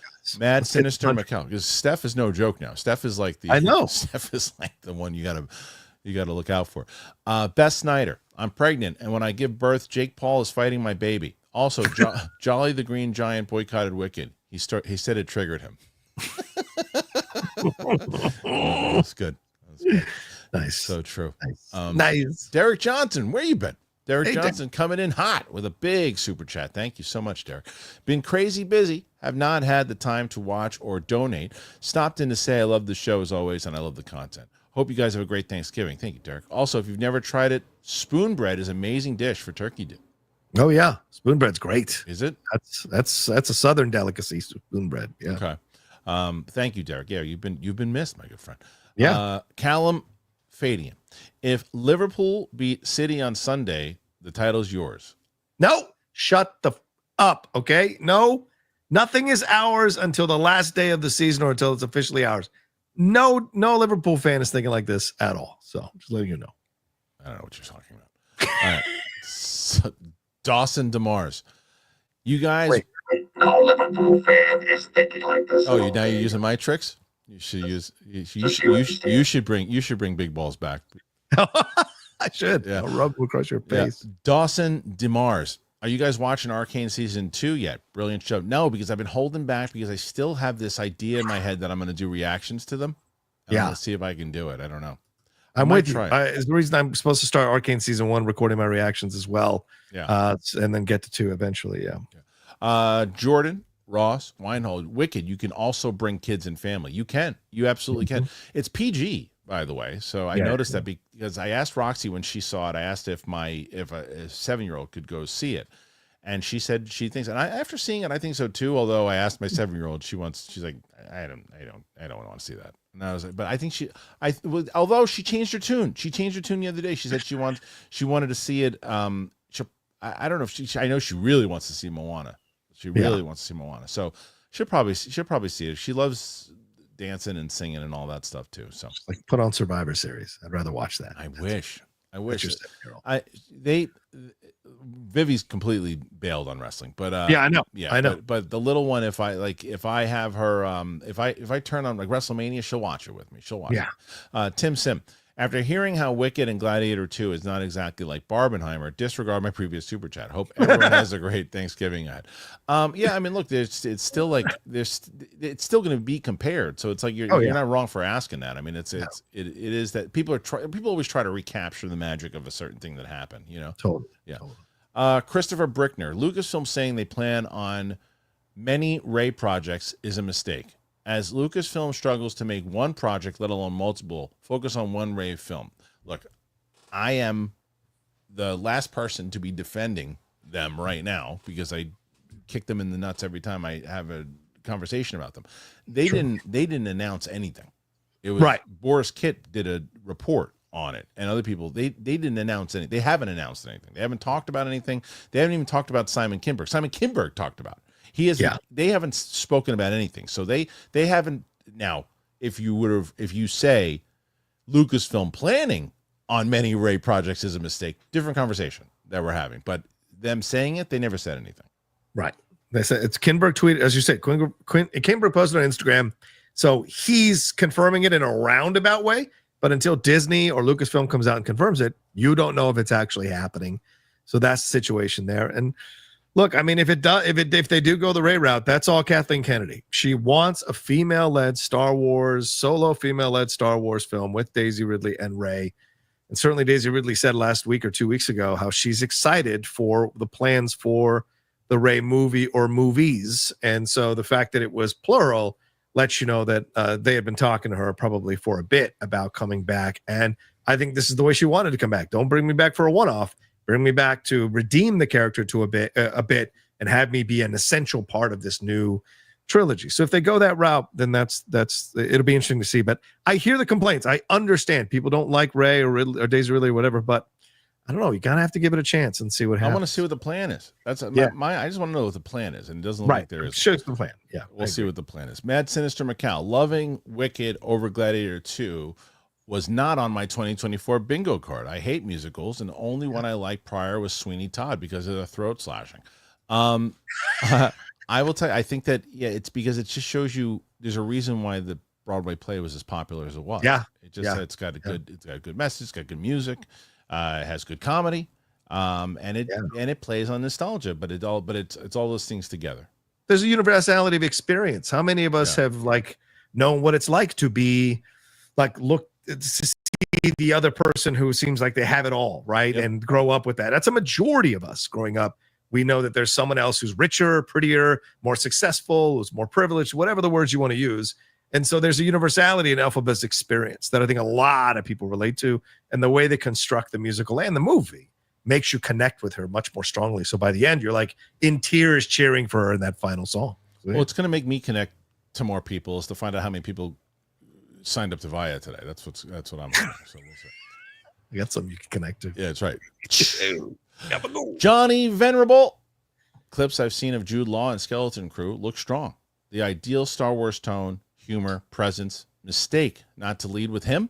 Kids for me are a tough sell. I mean, I think that they're trying to go for that Amblin idea. You know, that's what they're trying to do. So my personal opinion on it is, I do think that if they're trying to get the brand back into a place that it was, lead in with a show with kids right now is not going to get the overall brand back. But the decision was probably also made when they thought The Acolyte was going to be a huge hit and all these other movies were going to be, shows were going to be a huge hit. And then there's like one after the other, disappointment after disappointment. They're like, well, we have this. They didn't even know which show was coming out first, this or Acolyte. Probably at one point I was thinking they probably should have done Skeleton Crew first, but then no, because then you get Acolyte now and then all the discourse and all that. You get it out of the way, you push it aside, and then you put this one out there. But I don't know. Have you watched the clips?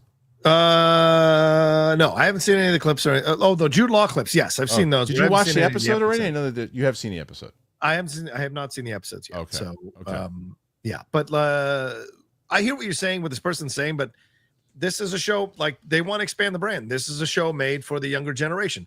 If a couple of 12-year-olds were hosting their show, they'd be like, why do I care about Andor? They need to lead with the droids. Like, it's just a different approach. I'm not saying all 12-year-olds, but you could see the logic there where they'd be like, well, the way in is the kids for us. That's why we want to see Skeleton Crew. We don't want to see old Jude Law. We don't care about old Jude Law. We want to see the kids. So it's all a matter of perspective. So they're trying to expand the brand in that way. D. Duval 59. I think Act 2 of Wicked is pretty weak. I'm hoping and praying that the movie improves on the play. I haven't seen the play, so I can't speak on that. But you've seen the play, John? No, I haven't. He's saying Act 2 of the movie or Act 2 of He's of saying Wicked? Act 2 of Wicked. The play is I pretty can't weak. speak on that. I don't know. So but I mean, I imagine it reminds me of like Hunger Games, because I remember the Hunger Games books. I read all 3 of the Hunger Games books, and I was like, "There's no way they're going to be able to make the third movie, good, because the book's not good."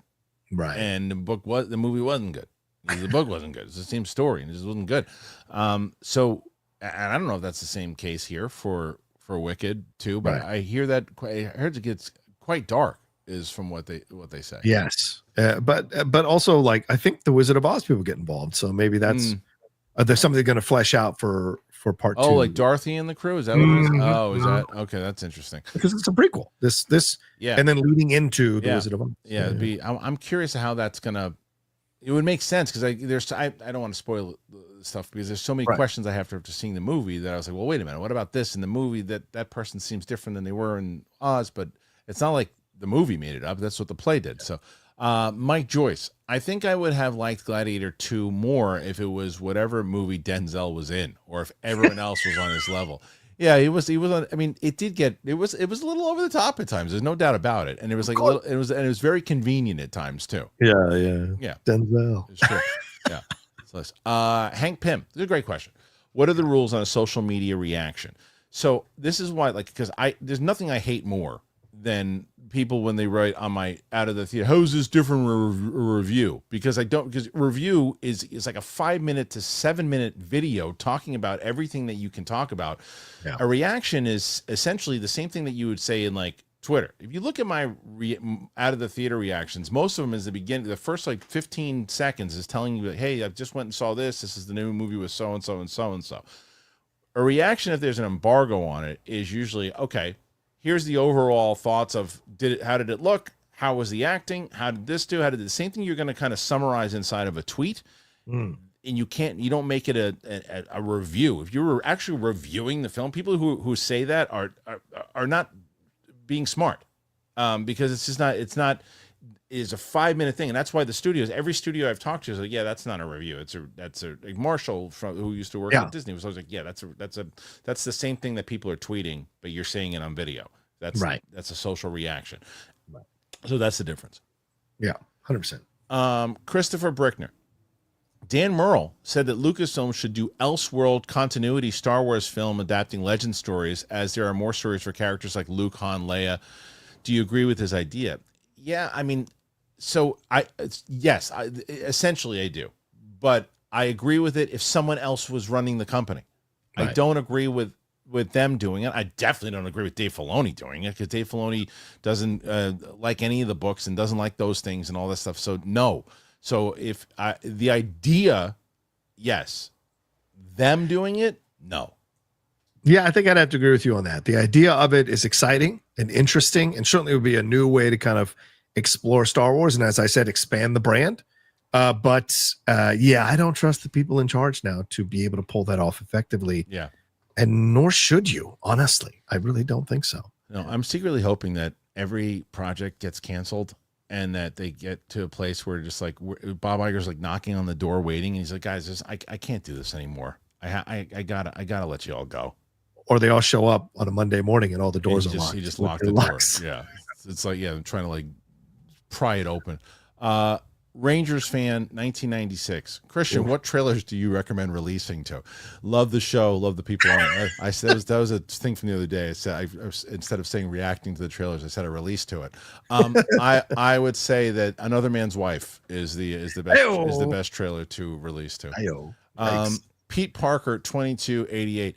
Red One looks fun, but I'm not expecting much. What do you think of the 91% audience score on Rotten Tomatoes? I will probably stream it close to Christmas, because I'm not surprised at all by that score at all, because it's not a bad movie. And it's one of these things that especially if you expect it to be god awful and you go, that was fun, it was entertaining, it was a holiday movie, it was a good spirit, there's like a nice heart behind it. So and this is also why I don't think that, when people we always talk about it, John, how people don't really understand how Rotten Tomatoes works with the score. Yeah. We say like past a 3. So most people out of the audience is giving it over a 3 out of 5. Doesn't surprise me at all. Yeah. The Rock is good with the audience. The Rock loves his audience. The Rock makes certain movies he knows that the audience is going to appeal to, and people love The Rock. People do. So you're looking at the audience score, right? That's makes sense. Those aren't critics necessarily. Critics are looking for something else when they go to watch a movie, right? They're looking at story. They're looking at this. Not to say that fans don't. I'm just saying the responsibilities are different. So you're going to get different scores sometimes, and that's how it goes. And The Rock has been living off those audience scores over the last few movies, as opposed to the critics' score. But all of them haven't done well. So no matter what, the 91% or whatever, if these films aren't making money or doing profits at the box office, in the end, you have to default that the critics are right. It's true. Yeah. All right. Right now you're saying a 52, John. 52. Hey, nice. Thank you. Hank Pym. This is kind of a follow-up from last week. I'm curious to how you're going to respond to this one, because this is something that you said last week and you were incorrect about. Was I? Yes, you were. So I'm going to disappear like people do. Hank Pym says the wise man is back and he brought a friend. What are your predictions for Survivor Series? Also, why are they completely cucking out Gunther with Priest? Well, I'm gonna that last part I don't know anything about because I didn't watch it. But you said that they were going to bring in Seth Rollins. Oh yes, I thought it would be Seth, and I didn't like the idea, but they were doing it. And they brought in. Did you see CM Punk coming at all? I did. And by the way, this is, I think today or yesterday was the celebration of Punk coming back. The year it's been a year since Punk came back to WWE, which is crazy how quickly a year can go. Yep. And I was spending like 20 minutes this morning watching people's posted reactions on TikTok from that year, which is great to see people's reactions. Yeah, so I think it's an interesting decision. I hope they have a bigger story planned out, because people are already looking at the fact that Paul Heyman is like throwing his phone away, that Paul Heyman is hugging Jay and Jimmy, but not hugging Roman. Is Paul Heyman using Punk to sink the bloodline and go against Reigns and turn him into a mega face? I don't know. It's an interesting situation. With Punk, you've really got, you kind of hit the limit on the face stuff. So maybe a heel turn is coming, and heel Punk is always great. That's where I would go with it. I would go with it is that you reconnect Punk and Paul Heyman together, because look, it was great to see Paul Heyman get a pop as a baby face. It was great to see it, and he deserves it. He deserves it. But he's great as a heel. Yeah. And you want to see him down the line change, and him and Punk team up, and as you say, have him, Paul Heyman, Punk together, heel, let Roman be the baby face, do a Punk versus Roman feud. You can't lose, but and build this up now while you have it with the bloodline. So I think it was a very smart plan. I thought good writing on that part to not do Seth Rollins. Yeah, and everybody did the fingers up, and he just did this, and that lets you know where Punk is at on the whole thing. So smart. Yeah. Neeks 2890. Good morning, everybody. Hey. Sending in support and saying thanks for everything you guys do. Thank you, Neeks.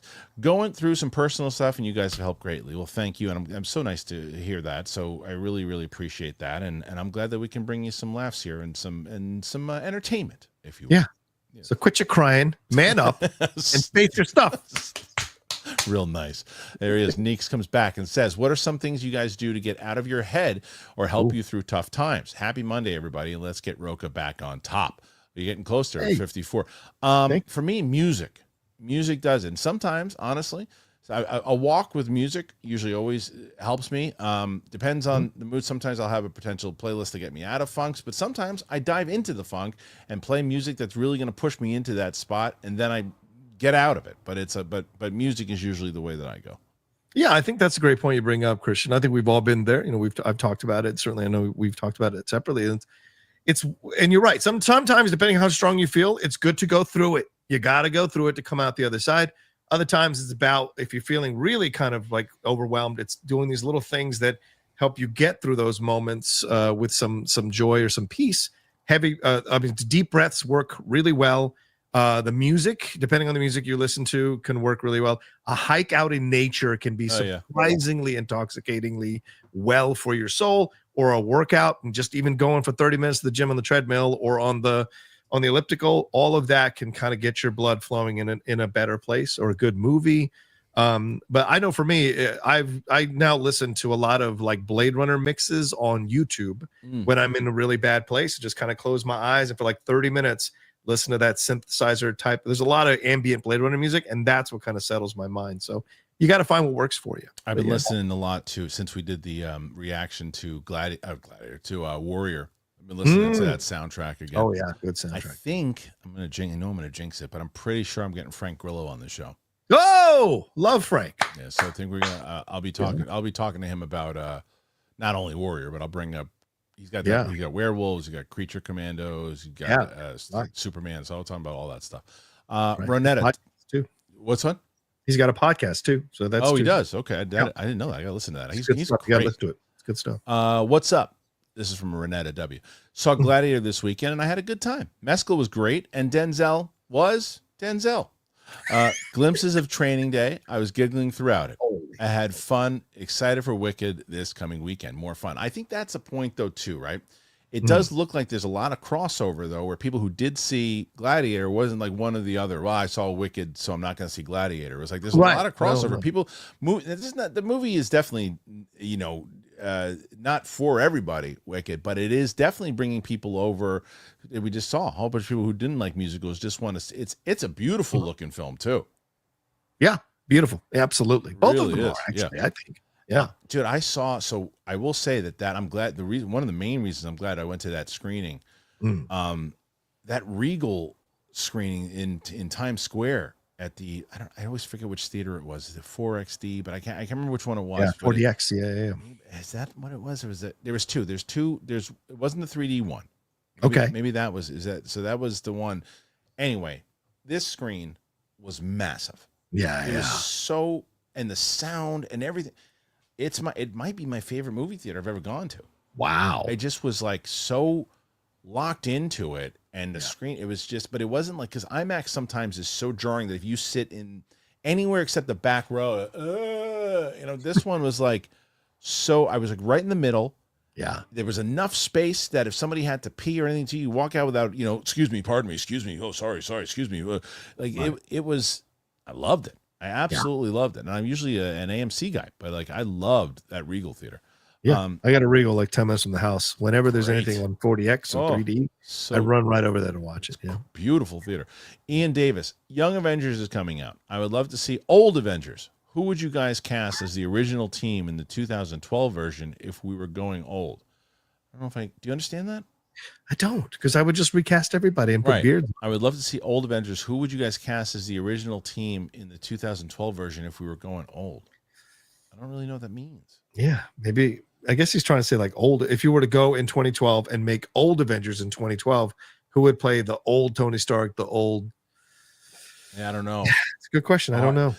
It's always and it's harder for me. Every time I get these, I always feel bad when people send in the casting questions, because that's always like thinking about it in that amount of time. It doesn't get enough justice to it. I just I did see, who I did see giving a lot. This is not going to answer that question, but who I did see giving a lot of interviews lately. What's he promoting? Josh Brolin. Oh shit! No, his book is. I think his memoir just came out. Okay, because he's everywhere. He's everywhere now. He's just like someone you can't. I mean, there's clips of him everywhere talking. Yeah, Howard Stern. So I've seen that too. Everywhere. I just saw a whole clip of him where he almost fought Denzel. Yes, he put his hand on his shoulder. Or whatever. I saw that clip. That clip popped up and like I didn't even know. So that was so he's out there a lot too. So I would love to have him on the show. I would love to talk to that guy. Yeah, gosh, great. Pete Parker, 2288. I'm loving Landman. Anyone watching? You watching it? Do you like it? I watched. They sent us the first 5 episodes on the Critics' Choice app. So I guess I have it. I watched it. It's excellent. I love Land. Look, Lioness is my favorite so far of all of them, but like Landman is a close second. I really enjoying Landman. So yeah, Yellowstone, get out of here with that. But I haven't seen 1883 and I haven't seen 1923. So that's 1883. You gotta watch. You would love 1883. I know. Let me finish Lioness and I will move into that. 1883. This house is becoming a Taylor Sheridan house because the Lady Outlaw loves the Taylor Sheridan stuff too. Turn on it. 1883 is so up your alley. It's so up your alley. And Isabel May, who is just she's a superstar. She just got cast in Scream 7. As Neve Campbell's daughter. Nice. Nick Vaughn. I'm watching Sonic 3 just for Shadow. The family friend tone and the humor doesn't work for me, including Jim Carrey being super over the top and silly. It's fair. I think it's a mixture. I mean, I think that they try to aim it. There's a lot of heart to it, but I still think they aim it towards families and stuff. I like Jim in those movies. I'm happy to see Jim me doing too. comedy. Yeah, me too. He did. There's this thing in the trailer that just came out. There's such a Jim Carrey movie, like the body movement and all of it. It's very classic. Christopher Brickner. Star Wars needs to look at Marvel, DC, Star Trek, etc. Balance new stories with old characters, with new stories with new characters in different eras. You mentioned Star Trek. Okay, I just can't. It's like everything you said is right, but it's but you basically, it's like when John talks about football, not American football, when he talks about soccer. Yeah. The glaze that goes in my eyes, that's the glaze that would go on if you said that to Kathleen Kennedy. And that's the glaze. They don't even realize. They have no clue about what they're doing over there. Yeah. Buster Barnes. Thoughts on Sergeant Rock and Clayface DCU rumors? Personally, I'm excited, but are these projects too niche for the general audience? Obviously, we don't know the plan yet. Sergeant Rock has been in the works since when Joel Silver had it. Yeah. We were trying to get that. Bruce Willis and Schwarzenegger were rumored. Yes. And Bruce Willis, yes, 100% because of the Die Hard connection, all that. Yeah. But it's going to be canon, but it'd also be in the 60s or whatever, too, so it won't really connect as much. So I do think it'll happen because I think they're going to do those side projects. The Clayface thing, I don't know a lot about. What do you say, John? Yeah, I mean, the Clayface thing is interesting because you're bringing in Mike Flanagan, who, of course, is now a horror god icon. So I think it's a smart move. I think for me, when you strip it all away, it's incredible that James, the collection of directors he is acquiring to be part of these projects, him and Peter Safran and DC and Warner Brothers, it's pretty fantastic, across the board. Luca Guadagnino for Sergeant Rock, no one saw that coming. And such an interesting choice with him and Daniel Craig. Yes, he is directing it. That's the thing. So if they're working out the deals, and if they lock this thing down for real, Daniel Craig and Luca Guadagnino in the Sergeant Rock movie, it would be super incredible. So here's a question for you. Yeah, because Luca likes to use people that he's worked with. Yes, like he just did Queer with Daniel Craig. Yeah. He's also doing a movie that's coming out. What's the shoot? What's the American Psycho one, or what? The one with the actress from The Bear? Ayo Edebiri? Yeah. Yes. Because he's doing one with her and Julia Roberts. Yes. Yes. So the question is, will we finally see Julia Roberts in a comic book movie? No way. No way. She could. I mean, that's the kind of movie that she would pop up in like a period piece. You want to see Christian Harloff work a red carpet again? Put Julia Roberts red carpet. I told my talent book, I said, I will fly somewhere to do an interview. You get me? If you, I won't do. I would never. But even if they, but no. But if they said, if they said 3 minutes, I'll tell you, I'd turn it down. If they said 3 minutes, I wouldn't do a 3-minute interview with her. You would do 3 minutes with Julia? No. 10 or that's it. 10 or but more. if you get 3, at least she can get to know you, and if you hit her, get to know you. She'll be like, oh, you know what? I'll give him 10 next time. My intro would be 3 minutes. Yeah, it's true. Yeah, I'll never forget. No, I hated when I did those Fandango things. I pitched Fandango. I can't even tell you how many times, and I still haven't done it. They still haven't done it, which is baffling to me. I pitched them a long form interview show because they would make you. They had such great access to everybody. Fandango. Yeah, Fandango does. Yeah, to everybody. And I was like, and look at all we just mentioned this Josh Brolin thing. Look at all these clip outs that come out of these shows that blow channels up. Right. I just had Kate. I was talking to Katie Sackhoff, and we were going back and forth. I was helping her with her thing, and I said, "You got to start a clips channel thing." She's like, "Really? Why do you think so?" I said, "You have to." She started the clips channel up. It's already got 12,000 subscribers. She's pulling crazy views on it. She's getting more notice on her thing, and it seems like Josh Horowitz, Theo Vaughn, everybody's got this clips channel. How Fandango doesn't do this in a long form thing? They would have me sit down with these people, Harrison Ford, and all these people were saying, and I was so happy to do it. But I asked asked these questions, and I'm like, this is a generic question everybody asks, and then it's over. Then the interview's over within seconds because they're bouncing people back and forth. And when you do these 45 minutes to an hour, you get to know it's more conversational and all these different things, and then you can cut the shit out of them as far as clips go. And Fandango would get more and more. I don't understand how Fandango does not have. And I say this bias. But I also say it because it's a no-brainer. How Mark Ellis does not have an hour-long show of an interview show for Fandango is criminal. It's criminal, and he's never said anything to. I've never even talked to him about it. I'm just saying, like Mark is Mark. He's the most likable human being in the world. He should be doing a. You know what? You know why I say that? Because I saw his interview. Slow it down. He's pretty damn likable. I saw his interview from with Tom Hanks and Robin Wright, and he had about 20 minutes. I was like, give this fucking guy a show. Anyway, go Pie. Well, it's tough to break through because. You know, there's people been there. There are dinosaurs at Fandango, if you know what I mean, and they've they're all locked in and they're desperate to hold on to their positions. But even the dinosaurs don't have an hour-long show. How do they not have an hour-long show? Give the dinosaurs a damn show. Who call it Jurassic Interview? I don't care, but do whatever it might be. It's like how they don't have an hour-long show is crazy. It's crazy. Okay, go Pie. Busy this week, but happy Thanksgiving. Thanks, man. Hey, really appreciate that. Yeah, you too. I hope everybody has a great Thanksgiving. And then no fights. Try not to fight. Evil John Madden. I wasn't here last week, but that Tyson fight made one thing evident. No, not writing this. I'm not reading this whole thing. Not reading it. I'll just say that.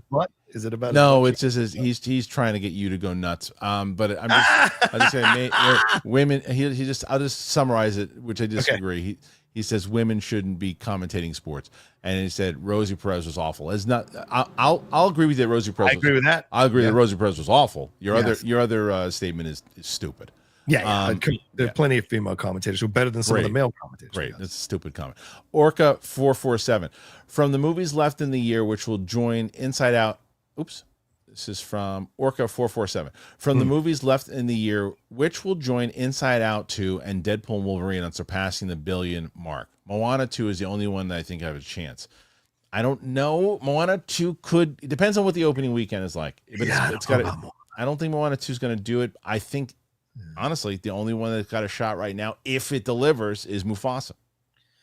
I think Mufasa and Wicked are probably the two biggest ones that have a chance to cross a billion. But Moana, I think, yes, the initial reviews, because they invited certain people to go, were very positive, but we're starting to see some other reviews that aren't so positive about Moana 2. So we will see how that affects it. But I think those are the only two that I think are going to cross a billion, to be honest. Yeah. So funny. Someone asked if New York trains are safe again. Not the subway. I've been taking the. I mean, I take the subway too, but I've been taking the Long Island Railroad is super safe. But it's so fun, dude. So funny. I was sitting there, and it's amazing how this happened. It was almost like I summoned it to happen. Because I always see all these Twitter videos of all the subway craziness that happens. Oh right? yeah. So I'm sitting on the subway, and I'm like, and I had taken a bunch of trips. I'm like, I haven't seen any of this stuff. Is this like fabricated stuff? Within 3 minutes, this guy walks on the train and he's got half a shoe on and everything too. He's like, I sing that old time rock and roll. And he's going back and forth and he's looking at people and he's just like, yeah. And I'm like, my stop coming up. And it was just like it. There you go. It's a shame that people are unfortunately suffering through things like that. But yeah, man, it's an insane thing to experience for sure. Christopher Carrillo is letting me know that the mustard is a reference to Kendrick. Oh, okay. Well, to me, the mustard will always be the Mad Hatter. So mustard, don't be silly. Evil John Madden. Can't believe that Washington lost to the Cowboys. Awful. Yeah, neither can I. That was a rough one, man. That was a crazy game. Crazy game. Even John Madden's really going for it today. But we're still in playoff contention where the Cowboys are not. Yeah. Jake Acavetta. What up, Jake? I talked to Jimmy Hart's talent agent. He can't do podcasts because of his WWE contract. Really? He said he could get Matt Hardy for $700 for 15 minutes. Wow. I don't think it's worth it, but would you pay for it? No. Matt Hardy, $700 for 15 minutes? Just so he can do this the whole time? Delete for 15 minutes? No. That is clearly, you can see like how the people in that business have really made a profit on trying to exploit everything that they can, right? Yeah. If you're paying $700 for 15 minutes for an interview, then you got problems. Not you, Jake. I'm just saying in general. Don't do that. Evil John Madden. Let's see. I can't do it. I'm not doing it. John. No, why? Because he's Why? using kind of like, he's trying to pull like the racist rhetoric. I'm not. What am I afraid? Like, I'm not afraid to. I'm not reading it. I'm not reading it. John, in the show, Alex Cross wore a whatever the Washington used to be, the name scarf. How do you critique a lady of color that wore this? So dumb that they changed the name. Oh, I love the name change. I think it was time. I mean, I'm with a Native American woman whose family has been adamant about changing the name, including someone who works for the NFL is part of her family and was very adamant about having the name changed. So I am happy that the name changed. It doesn't take away any of my memories as a kid, being a fan of the Skins and watch them win Super Bowls under Joe Gibbs and all of that. So the name change isn't that big of a deal. People make such a big deal out of this nonsense. And it's like, hey, there's nothing wrong with respecting other cultures and changing the name. It's not a big deal. And so having people want to wear the scarves and still want to represent the old name, that's their personal choice. I will say, like, I like the Commander's name better than the Guardians. I'll tell you yeah, which Cleveland did. Yeah, Guardians, I agree with that. Terrible. A terrible name. Haskell 69. Where are the ladies at? Hashtag smash that big like button. Thank you. Please and thank you. Where are the ladies at?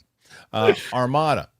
Dice as I don't think did you get this? Were you here when they asked yeah, it was a great question. They asked Andrew Jeff Snyder playing Andrew Dice Clay or Andrew Dice Clay playing Jeff Snyder. I chose Dice playing Snyder. Dice playing Snyder would be incredible. Hey, you got a scoop for me. Sydney Sweeney, balls across the nose. Armada. Dice as Snyder for a Ford Fairlane reboot. I mean, we talked about the movie on the show. I think that's why he's mentioning it. We talked about Ford Fairlane on Hot Mic and how both of us like that film and still think it should be reappreciated. Yeah. Artem says Roxy versus John debate should be on pay-per-view. Yeah, I'm telling you, that's gonna be a long show. Give me a cut. Give me a cut. I'll do it. Johnny Venerable. $700 for 15 minutes. Yeah, right, exactly. Thoughts on reports on Ahsoka season 2 is a final series. Good. Yeah, it means it's good. Then it should lead into the movie that he's going to do if he's going to actually do it. Let's put this thing to bed. They're lucky to have gotten a season 2. So this idea that it's only a season 2, it could be the final season. Yes, every season. Every creator should operate under the fact that this could be their final season. I think you're going to get the best work out of people mostly if you make it clear that if you do well, you'll get another season. If you don't, you won't. And it's that clear from the beginning. So I think this is a good thing, to be honest with you. Yeah, me too. Haskell 420. Hey guys, in case I don't have the chance, happy Thanksgiving to you and your family. You too, Ed. John, while you promote your channel show, you always forget to push Game Time with you and Winston on Game Time Sports Channel. Oh yeah, the Game Time Sports Channel, which is changing because I'm going to start moving the wrestling stuff over there as well. So it'll be Game Time, it'll be sports and wrestling, pro wrestling there. But yes, Winston and I, mostly I forget because Ed, we don't lock down our show. Like I still haven't heard back from Winston when he can do the show either today or tomorrow. So it's tough to promote it when we don't have a consistent time. But I hear what you're saying. Yes, if you guys want to hear Winston and I talk about the NFL every week, it is at the Game Time YouTube Sports Channel. It's not on the main channel anymore of Outlaw Nation. It's its own channel. So thank you, Ed. Appreciate that. Evil John Madden saying something nice here. Have a great Thanksgiving. It's like, I don't know what to make of him. Comes in with some of this stuff sometimes, and he's like, John Madden, you don't know what to make it. I really don't. I guess that's why he's Evil John Madden. Oh, right there, a woman of color. Boom. All right. And then happy Thanksgiving right afterwards. Johnny Venerable, I love you, Rocha, but trying to expand the Star Wars brand with kids for kids, it's a mistake. The original Star Wars film, No Kids in '77, was beloved by kids and adults. I don't disagree with that. Yeah, but they're trying new things, man. I mean, but new things ain't working. People want new things, and then they don't want new things. So there's no satisfying the fans. There isn't. It's all about quality, right? So you hope that you're doing great things when you try to do new things, and you hope you're doing great things when you try to play to the nostalgia. It's not always going to work. So I'm not saying they're right to do this. I'm just saying I understand why they're doing it. Yeah, I mean, you know what the results would be. John Watts is a positive. Yes, agreed. It's a positive. Good director. Great director. The idea of what they're trying to do, it's a positive. I just want to see what I feel like I know what the tone is already. And I'm going to be able to say, because people already disagree with me, that what I've seen in the trailer doesn't feel like traditional Star Wars. It just doesn't. It feels like a cool Amblin kind of space adventure, which might be great. It might be great. It might, but I might say like, hey, it didn't really feel like Star Wars to me, and people will push back and say, well, it's supposed to feel like Star Wars. But I'm going to say, in general, is it a good show? That's all I care about. Is it a good show? And I hope it's a good show. Right. Did you get the episodes, by the way, this morning? Not yet. Did they come out? Maybe. I haven't checked my. I haven't gotten them yet either. Okay. We're supposed to come out at 9 a.m. this morning. All right, we'll have to check. Armada. New piano lessons, movie thoughts. Have you watched that yet? The piano No, lessons? it's an August Wilson play. It's on Netflix. Okay. The Lady Outlaw, big fan of August Wilson. She let me know that it had dropped on Netflix. So we're going to watch it at some point this week, probably over Thanksgiving. JP Brunette. Love what you guys do. I don't understand making a new Harry Potter Hogwarts series when there are so many more stories to explore, i.e. Tom Riddle's past, Azkaban, and other schools around the world. Well, I think the answer to that question is by doing this first, because there's so much that they left out of those books that you can turn. I am a big advocate of turning classic books into series, because you imagine if like Game of Thrones would have been movies. Yeah. Right? Yeah. There's been so much that they would have left on the table, and you probably got 3 movies out of all the condensed stuff that you had. And some people go, that would have been better. I don't agree with that. I think that you got a chance to expand on characters, live in that world for a long time, and I want to see what they do with Harry Potter there and explore some of the stuff that they left out. And then you can lead into everything that you're talking about, JP. I feel like you're on the same page with that, John. Yeah. They're wiping away the movies in essence. Yeah, you can still have big memories, whatever, but they're wiping away the movies to restart the franchise. And the point to restart it is to have exactly what you're asking for, laying a foundation of what the Harry Potter franchise is now going forward, who these actors are, who these characters are, what the stories are. And then from there, they're going to expand past the books to do spin-off stuff that will do exactly what you're suggesting that they do. But they have to establish a new foundation first, and then from there, they'll spin off and do whatever. So, yeah. Haskell. Kristian, this is the best. I'm sorry, everybody. Haskell wins the day with this super chat. If you still have cable, WPIX 11 announced March of the Wooden Soldiers is back on Thanksgiving. Black and white versus 11 a.m. and 3 p.m. is a colorized version. It's one of my favorite. My dad loved that movie, and we used to watch it. Oh, it's Laurel and Hardy, man. You don't know it? With Barnaby. That's right. It's just such a great Christmas movie. It's right, because they're dressed up in like the Nutcracker stuff or whatever. Yeah, they live in Toyland. They live in Toyland, and it's like everything. The boogeyman. Right. Oh, the boogeyman. It's the best. I love that. I've seen that movie so many times. Evil John Madden, there he is. Hey, Kristian, when you don't wear a hat or glasses, you look all like Aaron Hernandez. Thank you so much. Oh my God, Jesus! Someone wrote, "Who's Aaron Hernandez?" Like, don't look it up. Brian McGovern, 40X is still a thing. I find it so annoying. I don't know. There were 2 screenings. One was the 40X, and one was the other thing. I can't remember. It was. There was no gimmick attached. It was a big, huge screen, like one of the biggest screens I've ever seen in my life. And it was like it was like a really great television. But they have 40X, RPX, Real D3D, and then the standard stuff. Which is the RDX? Is that the thing that bounces around and that thing? Yes, RPX is the thing. So RPX is what I saw, but they didn't. Yeah. But they weren't doing the bouncing around and stuff at that time. But that was it. Christopher Brickner, rephrasing my first chat. It's a mistake for Lucasfilm to plan many Ray projects. They struggle with one project, let alone many. Focus on one Ray project first. Agree 100%. I think we both do, right? Yeah. Hey, Kristian, this is Carver Tate. I live in New York City, and the theater on 42nd is great, but I do highly recommend the massive Dolby screening they have on 67th Broadway. I go there. I think you wrote that on a comment, Carver. I go. I went to. I mean, I'm going tonight. Actually, that's where the screening is. Nice. You're talking about the one on AMC, right? So that's the one. But there is one on. Oh, you're talking about. Are you talking about the Uptown one in Regal? Because or the downtown one in Regal. I can't remember. Either one. I've been to that Regal. The other one. That's where I saw Venom, but it wasn't at a big screen or anything. Okay, so right now you're at 67, John, as we're coming close. So let's see, and this is Shay Markel. Why don't you like Triple Frontier? I love it. Oh, it's a bunch of dick swinging, slamming into each other, everyone trying to look tough, and then is that the Gerard Butler one? No, it's the one with Ryan Reynolds and like Ben Affleck and I've never seen that. What is the Who else is in? It's like all these action guys are in this movie. Oh, Yeah, Oscar Isaac's in this movie, what and that is?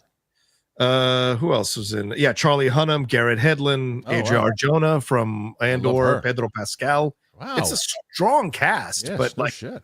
when you watch the movie, it's Not just good, like, Gotta oh, check it out. Carver Tate. I meant Kristian. Sorry for all the typos. Writing them as I work from gig to gig. No sweat, Carver. It's all right. And then Kai Peterson. Baby Carrots. Miss seeing Ellis. Bring him on soon. I got to get him on soon. I think I want to get him in here because in studio. I think that's kind of the first time I want to bring him in. Oh, I yeah. want to get him in on studio because he's in New York sometimes. So I'd like to get him in here. Paige Chaudry. Lady is here happy. Thanksgiving. I'm looking for. I want some mashed potatoes with butter and gravy just piling over the side. That's what I want. Yeah. Chip Champ Razor or Clip Champ Razor. Excuse me. Odds we see Moon Knight again through Secret Wars. I think we'll see him again. Yeah. Yeah. I think you're going to see everybody again. Yeah. For Secret Wars. Yeah. Even She-Hulk. Yes. I think so too. Yeah. Kingsport Cal. Will Jonathan Majors make a comeback? What's up, guys? I do think he'll make a comeback. It's a good question. I do think he'll make a comeback. And what you know what people haven't been covering? His ex-girlfriend dropped a lot of the charges. Yes. We talked about that on Hot Mic last week. Yeah. And so do I think that means that Kang's going to come back? No. I think they're going to cut their losses and say that it is what it is. See you later. And if they do, they'll probably recast them. I think that for now, they're going to say no to Jonathan Majors. But I think if there's a lot of people who have had mishaps and a lot of people who have had have done a lot of bad shit and have come back. So yeah, I think he'll come back. Yeah, I misspoke. We talked about on Spill the Tequila, episode on Friday with me and Winston A talking, because that's when it dropped, the story right before we started. And yeah, she's dropped that she settled. It's not that she dropped the charge, she settled the civil suit. So clearly Jonathan paid, and Jonathan paid to a certain amount that satisfied her. Now they're washing their hands of it. He's engaged to Megan Good. So like his life has moved on. And I think people are now going to open the door for the possibility, because look, it was terrible what you saw, and a lot of people were split one way or the other. But look, we all been in shitty, toxic relationships. We've all been in, if you have enough of them, you get into some bad ones, and we don't want to be judged by just that relationship. So things went down, stuff was bad. He served his time, he got adjudicated. And then now I think people are absolutely going to open the door. I think if Secret Wars was about 5 years from now, maybe you could bring him back, but you'd have to bring him back in service of Doom. And I don't know that Majors would necessarily want to do that. Yeah. But I think he will come back. Evil John Madden. Hey, John, please do Geek Buddies live. I would love to comment and interact with you guys. It would be fun. Yeah, come tonight at 7 p.m. PT on the Outlaw Nation channel. We'll be doing a review of Wicked. Come on in. Nerds Engage does it again. He just gifted 5 people memberships to the channel. Very kind. Armada. Anthony Cumia does good dice impression on Stern. Yeah, I wonder if it's the same guy that I saw in a clip with Jim Norton, because he did one pretty good. And then Nerds Engage did 5 more memberships. Man, nice. He's Nerds Engage is most members that we have is because of Nerds Engage. Nice. Carver Tate. I was talking about the AMC on 67th, bro. Yeah, I've been. That's what I'm going to tonight. Nerds Engage gifted 1 more membership. Thank you, sir. Nice. And has pushed it to 74 because of that. Hey, yeah. The Dart Double 05. I sense a lot of big dick energy from Rocha. Kristian, can you confirm? No. No, he cannot physically confirm. No. Buster Barnes. I never had complaints, though. There you go. There we go. That's right after some fire. Buster Barnes. Would be cool if we got the JSA in Sergeant Rock. What is that? The Justice Society of America. That's who was in Black Adam, right? Yeah, but those won't be the Justice Society, right? Because it could be cool, but let's see how Superman goes. He's going to be throwing a lot of characters in Superman. If he gets that right, then yes, 100%. Let's welcome multi-character movies. I'm in. Yeah, we did it. Oh, that's everything. You end today at 75. All right. So I just did a screenshot of nothing. All right, here we go. So 75, John. Now, basically, Steph, it's all on the table between Steph and Brett, because tomorrow, as I told you guys, I'm just kidding. You're at 76 because we got Armada, nice. Snyder, Rocha, Kristian, Kalinowski, Sarah, and Roxy. A show with all those together would be bananas. And Kristian, did you listen to the new LL Cool J album yet? I did not, but I remember you bringing that up last time, and I need to. I heard it was pretty good. But yeah, you guys, I mean, I don't know if I can control all you guys on one. You and Snyder alone would be enough to try to handle, and then Kalinowski, he doesn't shut up anyway. Matt Serra, self-proclaimed ADHD spokesperson, and then Roxy, yeah, that'd be craziness. I would hard to hold on to. There's no world I'd be able to do. You'd be like Ben-Hur with all those horses. That would not be easy. No, I would lose my mind. I would. By the way, a lot of people reaching out. A lot of people want this Schmodown Legends tour. Sure, I didn't have one person say we would donate the $50,000. Not one person said that. Everybody can want it, and everybody can want it. All right. But I think we can do a Kickstarter. I don't think we can do a Patreon, but I think we can do a Kickstarter. I'm just throwing it out there. Sure, go ahead. Tell me how it goes. PLD projects. I remember the early Rocha Star Wars days too. He didn't even know Bestman. PLD still coming in. What a shot on that. PLD, the guy who wrote the worst wrestling questions ever for a Schmodown match. PLD. Well, what is the finishing move of Kenny Omega? Come on, PLD. Come on. All right. Anyway, so we did it. Houston education. What do you expect? All right. Thank you. Listen, before tomorrow, remember that tomorrow we're not here. Roxy's not here. She's out of town. So tomorrow, you guys will be joining me and Jaleel White. So make sure you check that out. John, they're at the Rocha Says, all that stuff, right? Yeah. Please, at the Rocha Says on Twitter, Instagram, and TikTok. My YouTube channel, youtube.com/John Rocha Says. Come and hang out, people. Good content there. I'm telling you, great co-host, a lot of fun times. Go and subscribe to us there, and I appreciate you, Kristian. Thanks, and happy Thanksgiving, everybody. You too. Much love. If I don't see you until Thursday, much love, and thanks, Kristian. Get out of here. All right. John Rocha, everybody. Thank you guys for being here. Once again, Apple Podcasts, Spotify, anywhere podcasts are found. Make sure you check that out. We got some cool stuff. I'm going to try to do some reactions, whether it's Arcane. I got Tina coming in, and I think we're going to do this. I think we're going to try to get Sonic on Friday. The MCU rewatch will take one break this week because Sam obviously doing stuff with the family, but we're going to record a bunch of them. We have the Incredible Hulk up right now. We got Iron Man. We're going to do Iron Man 2 for the following week. Tons of stuff. And my Moana 2 reaction is out tonight. So that's it. I got everything there. All right, Chris, I love you, buddy. This is what I've been trying to tell you guys. Okay, look. I'm going to address this, Chris. I love you, and I know you're being nice. My Rodecaster went out. Okay, my old one, my new one went out. So I don't know how to change. I'm going to curse the fucking settings on this thing. So you got to deal with it. That's all I got right now. Trying to figure it out. Trying to do some settings on it. I'm trying to work with Luke on it. I'm trying to work with other things, but I understand. So when I go like this, I think sometimes it goes up, but that's it. You're not the first person to tell me, and I'm sure you won't be the last. But thank you. Thank you to everybody. Again, thank you to Nerds Engage. Thank you to everybody. You guys are the best. I do. Thank you, Chris. I wasn't taking it as anything except you trying to be helpful. So I appreciate it. And Nerds Engage is just going nuts with the memberships right now. Rocha doesn't even know now all right. Thank you guys. You guys are the best. I appreciate it very, very much. And we'll see you guys on the flip side. Bye-bye.